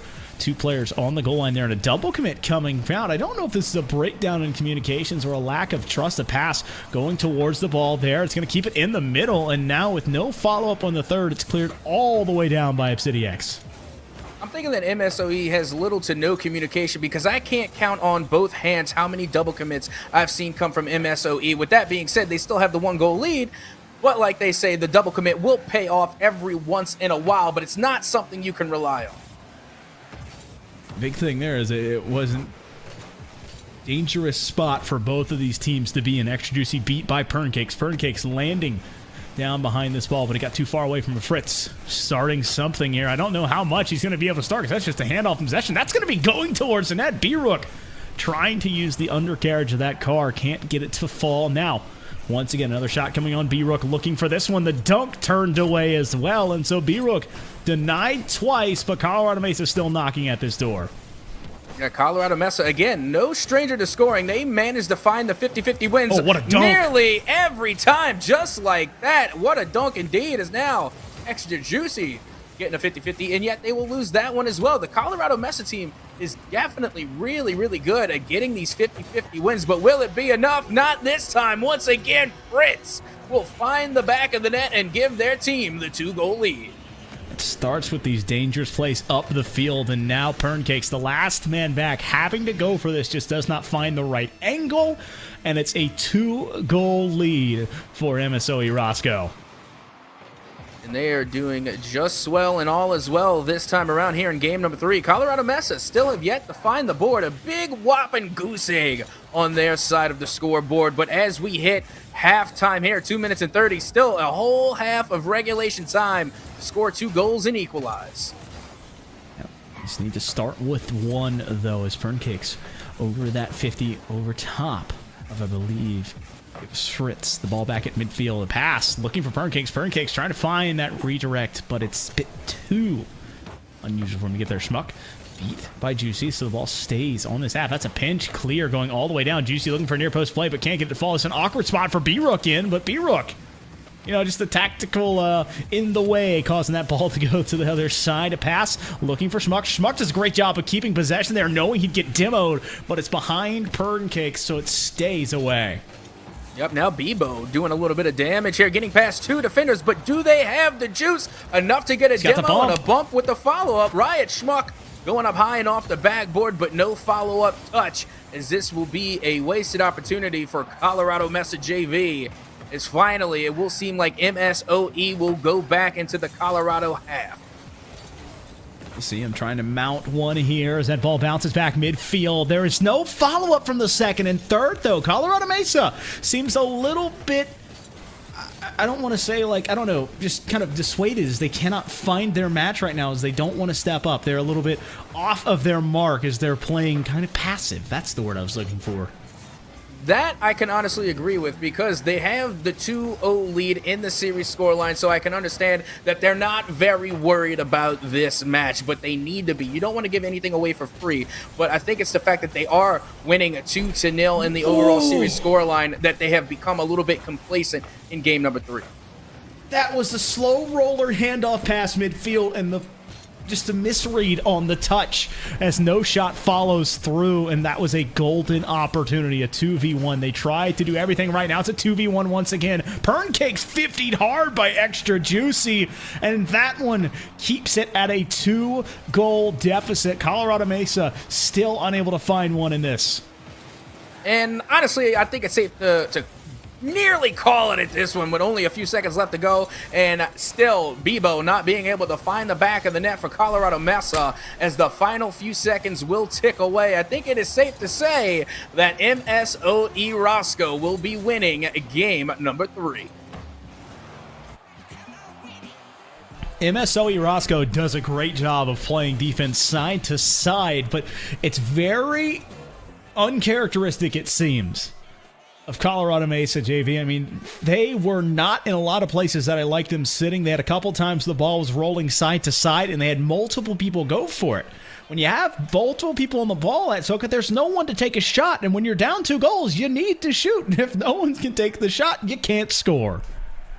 Yeah, and really a big difference here is 2 extra saves. You had those 2 extra saves coming in from, of course, MSOE Roscoe. They were able to recover 2 extra saves. They had a total of 4, whereas if you look on the other side for Colorado Mesa, they only had 2. The difference in the goal line was 2. It was 1-2 to nil. Another big thing is that we were looking at the shot count as well. Colorado Mesa actually had more shots than MSOE, but they didn't have the defense. If Colorado Mesa is going to take this one here and now in 5, or rather in 4, they're going to have to step their defense up and stop giving away free goals. Well, I think you just need to collect on the unforced errors that you've seen on both sides, and that time it was finally MSOE Roscoe taking the most advantage of it, and most of it actually was on the defensive side, not the offensive side. And so MSOE Roscoe living vicariously right now, back into this series, forcing a game 4 and trying to force a game 5. The first 20 seconds have almost been lived exclusively on that yellow half, and we're back to it once again as Extra Juicy trying to find a pass, but side flipping to the wrong side. Now, for the side of MSOE Roscoe, they played great in the previous game, which led to their 2-0 victory, and it was Fritz leading the charge and leading the way. But what I want to see from MSOE this time around is getting the other players involved. We need to see team participation all across the board, and not just Fritz getting shots on off of the Fennec and leaving it just to Fritz to really put the goal into the back of the net, getting the shots on. I want to see more shots and more goals coming from the rest of the team.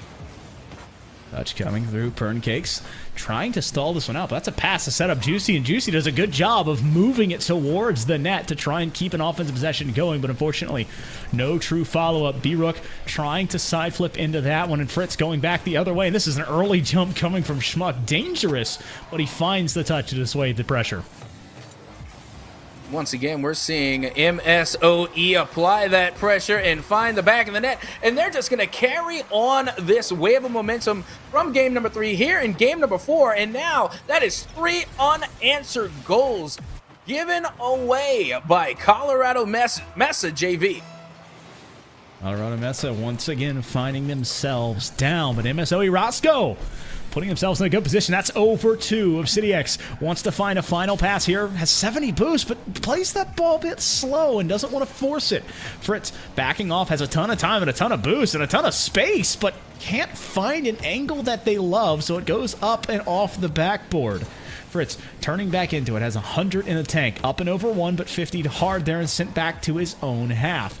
Believe that is Extra Juicy, pulling the trigger, putting it off the backboard. A beautiful pass to set up Fritz, and Fritz is there to score the second. And here we go. Fritz coming in clutch here, but also I got to say that was a beautiful pass coming from Extra Juicy to put that one right there in the middle, leaving it for Fritz to find the back of the net, and this is exactly what I wanted to see. More team cooperation and more pass plays, and now we are getting it in a major way, and if they keep this up, we very well could find ourselves in a game number 5.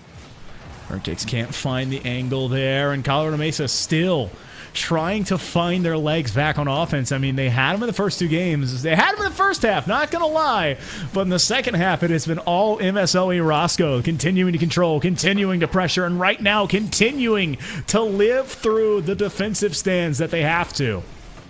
And that's what we were talking about in the previous game. It was the defense that really stepped up in a major way for MSOE Roscoe. And now they're just keeping the trend alive as once again their defense has held strong, keeping Colorado Mesa to that big buttery bagel of a 0 on the scoreboard. And it has been a grand total of 5 unanswered goals for Colorado Mesa. Ball rolling up high. A shot attempt coming through, but turned away at the last moment there. I couldn't see what blue card dove in to make it, but Colorado Mesa, they've had a couple of aggressive pushes that eventually get stalled out, and they've had a couple of open ones that they couldn't finish in this game and the last, and so that has very much hindered them. But it has been all to the gain of this team in blue, MSOE Roscoe. They are taking every opportunity that they get. They have a 2-goal lead and now have 107 seconds left to defend and try and force a game 5. And still plenty of time left to be had for Colorado Mesa to equalize, as this one's going to go up high right in front of MSOE's net as the touch will come through and back down and towards the side. Fritz will get 50 for their efforts as this finds its way back into the corner as Bebo is going to retreat back, looking for the back pass, is able to find a little bit of help here. But the clear inevitably will come from MSOE Roscoe to send this one back into Colorado territory. Now Percake's trying to find a touch onto this one. Now he's actually going to be the recipient of this pass. A beautiful redirect, but it's a bit late to the jump, so it goes up high. Once again, another opportunity turned away by a small miscue or a small misplay. MSOE Roscoe still in control. 60 seconds left to play. Colorado Mesa wants to find one to bite into this lead, and they need to do it before that 30-second mark to be in a better spot. And now Fritz once again going for the goals all by themselves, but it will be Obsidia being able to get the back pass to Extra Juicy, who sends this one wide, and now with only 40 seconds to go, still a little bit of time for Colorado Mesa to try and equalize, and here's the opportunity, and they will get their first on the board. It's Perncakes to cut this lead in half. Perncakes makes up for that last one that would not fall, and this is an unfortunate touch there coming off of the boys in blue. And MSOE Roscoe, that is something you cannot do when you have a team down. You've held them scoreless. You give them that first goal. You need to be careful because the floodgates might just open. And here we go. That's the push that they might need.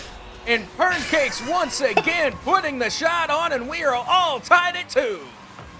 Tied it to within 30 seconds of that first goal going in. Perncakes back-to-back, the same side, the same angle, but not the same shot, and now it's the same score. 2-2, less than 30 seconds left to be played. I don't know. If things continue to go this way, we might see that dreaded 2-2 overtime, but Perncakes will come up with the touch, stopping that ball dead in its tracks, now heading back towards the midfield as Obsidia will kind of cycle around the midfield looking for a pass, but the clear comes through for Colorado as Fritz, playing a little bit of defense, is going to try and get this one out, but the pass will come through. Now an opportunity for MSOE Roscoe to put it on and in. And just like that, MSOE will take the lead 3-2.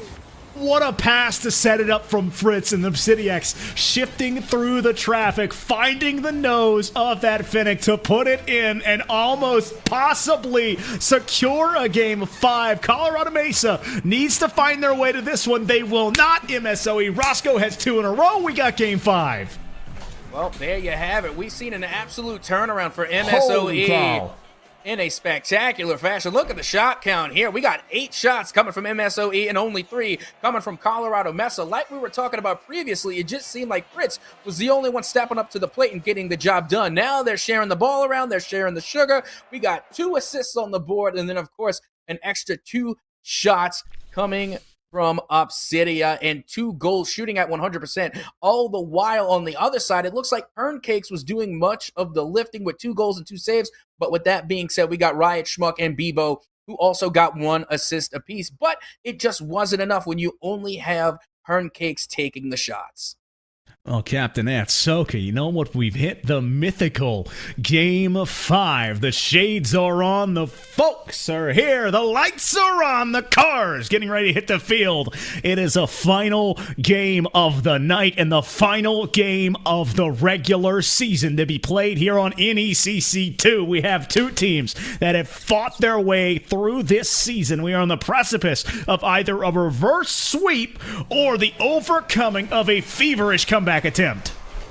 Well, let's see how it plays down. We have waited all night to find ourselves in a game number 5, and we are underway. Bebo going up for the 50-50 challenge. We'll try and get the pass out to their teammate, but it will go down and by the wayside. Riot Schmuck now in the return as the ball will be taken back by Extra Juicy, but both of the teammates coming from MSOE just decided to rotate back around at the exact same time, and they both got stranded at the midfield, so not much doing there. Touch from Extra Juicy, pushing it up and over. That's going to be in, and MSOE Roscoe once again scoring first off of the one-man band play by Juicy. Yep, Extra Juicy doing a little bit of extra, getting past all the defenders coming from Colorado Mesa with a nice swish and flick to put that one in and giving MSOE the 1-goal lead. Colorado Mesa needs to find an answer, and I think we can find it quick because if you get back down in this game, this gives MSOE Roscoe all the momentum. Cakes, he was the only player with shots on that side of the field last game, and it's going to be up to him probably to step up again. A shot coming on, but saved by Fritz. Turn away, Cakes wants to put it through. That's a double commit coming from 2 players on the side of Colorado Mesa. The third man goes up, and 3 strikes, and this team is still kept at bay. Cakes off the post. And this is the same problem that Colorado Mesa has been running into There it time is. and time again, but finally, they will get around the iron wall of a defense that is MSOE Roscoe. All 3 players from Colorado Mesa was there and waiting to put that one into the back of the net, and just like that, you're tied back at 1. It all starts with a misrotation and miscomm. 2 players in the corner, a team bump, and a dim little backside. Colorado Mesa looking for this one. B-Rook has a teammate. Right Schmuck in the middle of the field, but 50 hard by Fritz.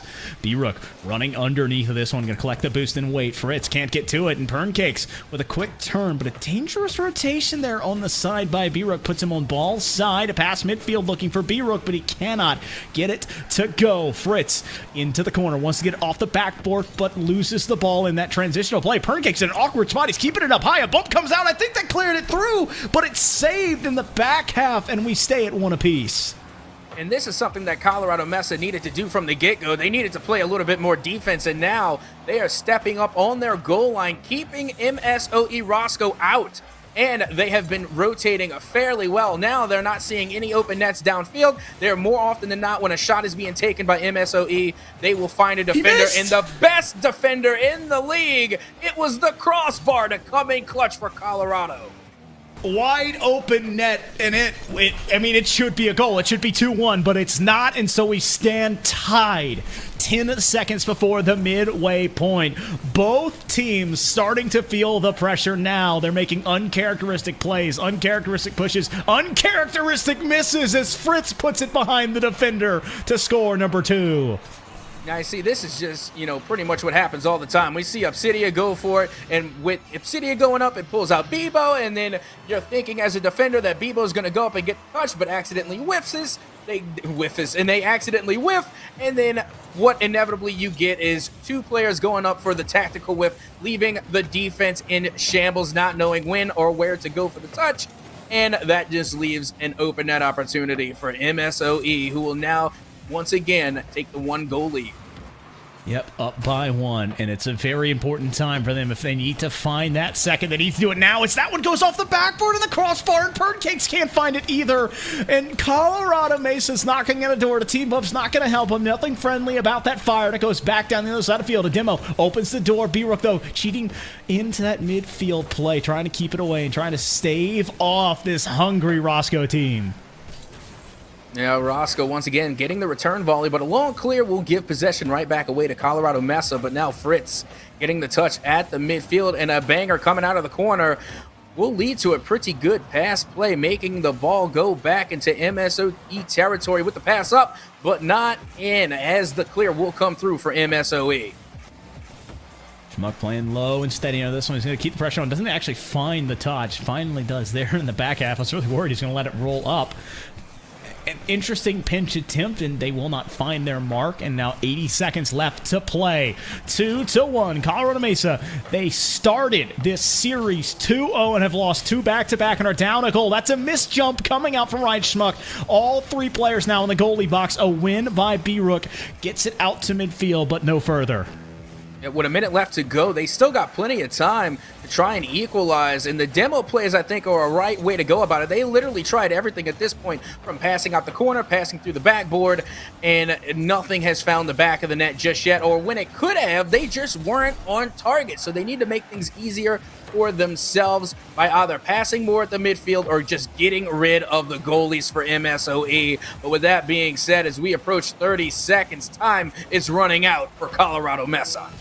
I mean, the communications have had to have just having points of time of either no talking or breaking down, because we're seeing double commits, triple commits, forces in no way, shape, or needed, and Purncakes is there, but he can't get it to go, and now Obsidiax jumps up high. Fritz, the last man back, and it's going to put a shot on, but it's not threatening. Colorado Mesa still has 14 seconds to find an equalizer. That's a pass coming off the side wall. It's back in midfield, but there's no one there. Colorado Mesa, it is now or never. Pushing up for it is Purncakes, but he can't get it to fall. No, sorry, Purncakes is in the corner. It's going to bounce and roll back down. It's kept up for now. A clear coming out from MSOE Roscoe, and they will complete the reverse sweep 3 in a row. It's not too often you see it, but when you do, it looks oh so clean. MSOE coming in with the reverse sweep. And I gotta say, you know what did it for me was the shot accuracy. Now, when you look at it, of course, you see that they got 7 shots on the side of MSOE, only making 2. And then, of course, on the other side, there was a total of 10 shots for Colorado, them only making 1. So it's easy to see that the shot percentage was clearly in the side of MSOE. But that's what did it, and that's all what it came down to, being able to put shots on target, finding the back of the net, because there were several times going on the side of Colorado where I thought that they were going to get the shot on and in, but it was just off, either finding the crossbar, which both teams did several times. Again, the crossbar being the MVP of defense, shutting the shots down. If they would just have put that maybe 1 or 2 pixels lower, those crossbar touches could have just been goals. Tell you, we're going to make those repairs to this poor crossbars and posts. I mean, they got abused last game, and unfortunately, for one side, lost, but for the other, reverse sweep, staring down the barrel of getting a swept, and then turning it back around and taking 3 in a row to do it. What a way to end our night, Atsuka. Not only that, but that's a good way to end their regulatory season. If you're going to go out, you go out on a reverse sweep, because honestly, when they went down the first 2 games, I mean, when you're looking at the statistics, it really did look rather one-sided. But that separates the weak from the chapter better and the best. Being able to adjust and being able to identify your mistakes, correct them and adapt and move forward and not give up. And that's exactly what we saw from MSOE. So a well-deserved victory all around. And of course, good game and GG's to both teams. GG's, well played. Captain Natsuka, I gotta say, GG's and well played to you. GG's and well played to everyone here on the back staff as well. And GG's well played to NECC's Rocket League regular season. My name is Foof. This has been Natsuka. We'll be catching you next time. Can we talk about me and you? Can we talk about the truth? I wanna know, I wanna know. Can we talk about me and you? When you look, when you touch, when you feel, yeah. When you look, when you touch, when you feel, yeah. Yeah, yeah, yeah. When you look, when you touch, when you feel, yeah. When you look, when you touch, when you feel, yeah. Yeah, yeah, yeah.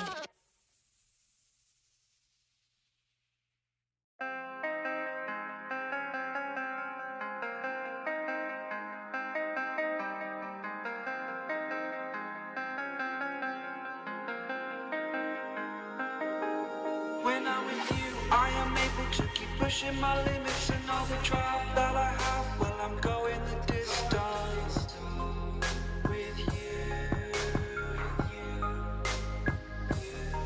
I didn't know what I had till I knew what was missing and everything that I dread. Well, I built a resistance with you.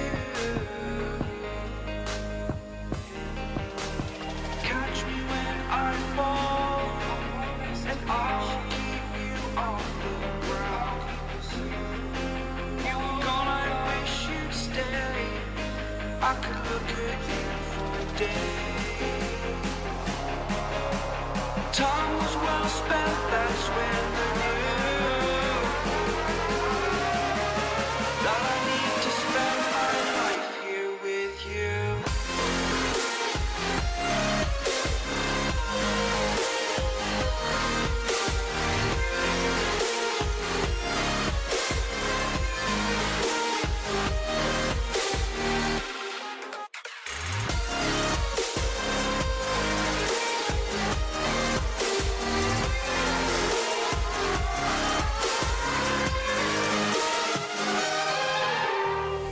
Take your time, not in the fast lane. I understand that you've been broken too many times, but I'll be waiting to mend your wounds from all you've taken. But if we listen to each other and made our mistakes, then I can show you who I am, because I'm not the same.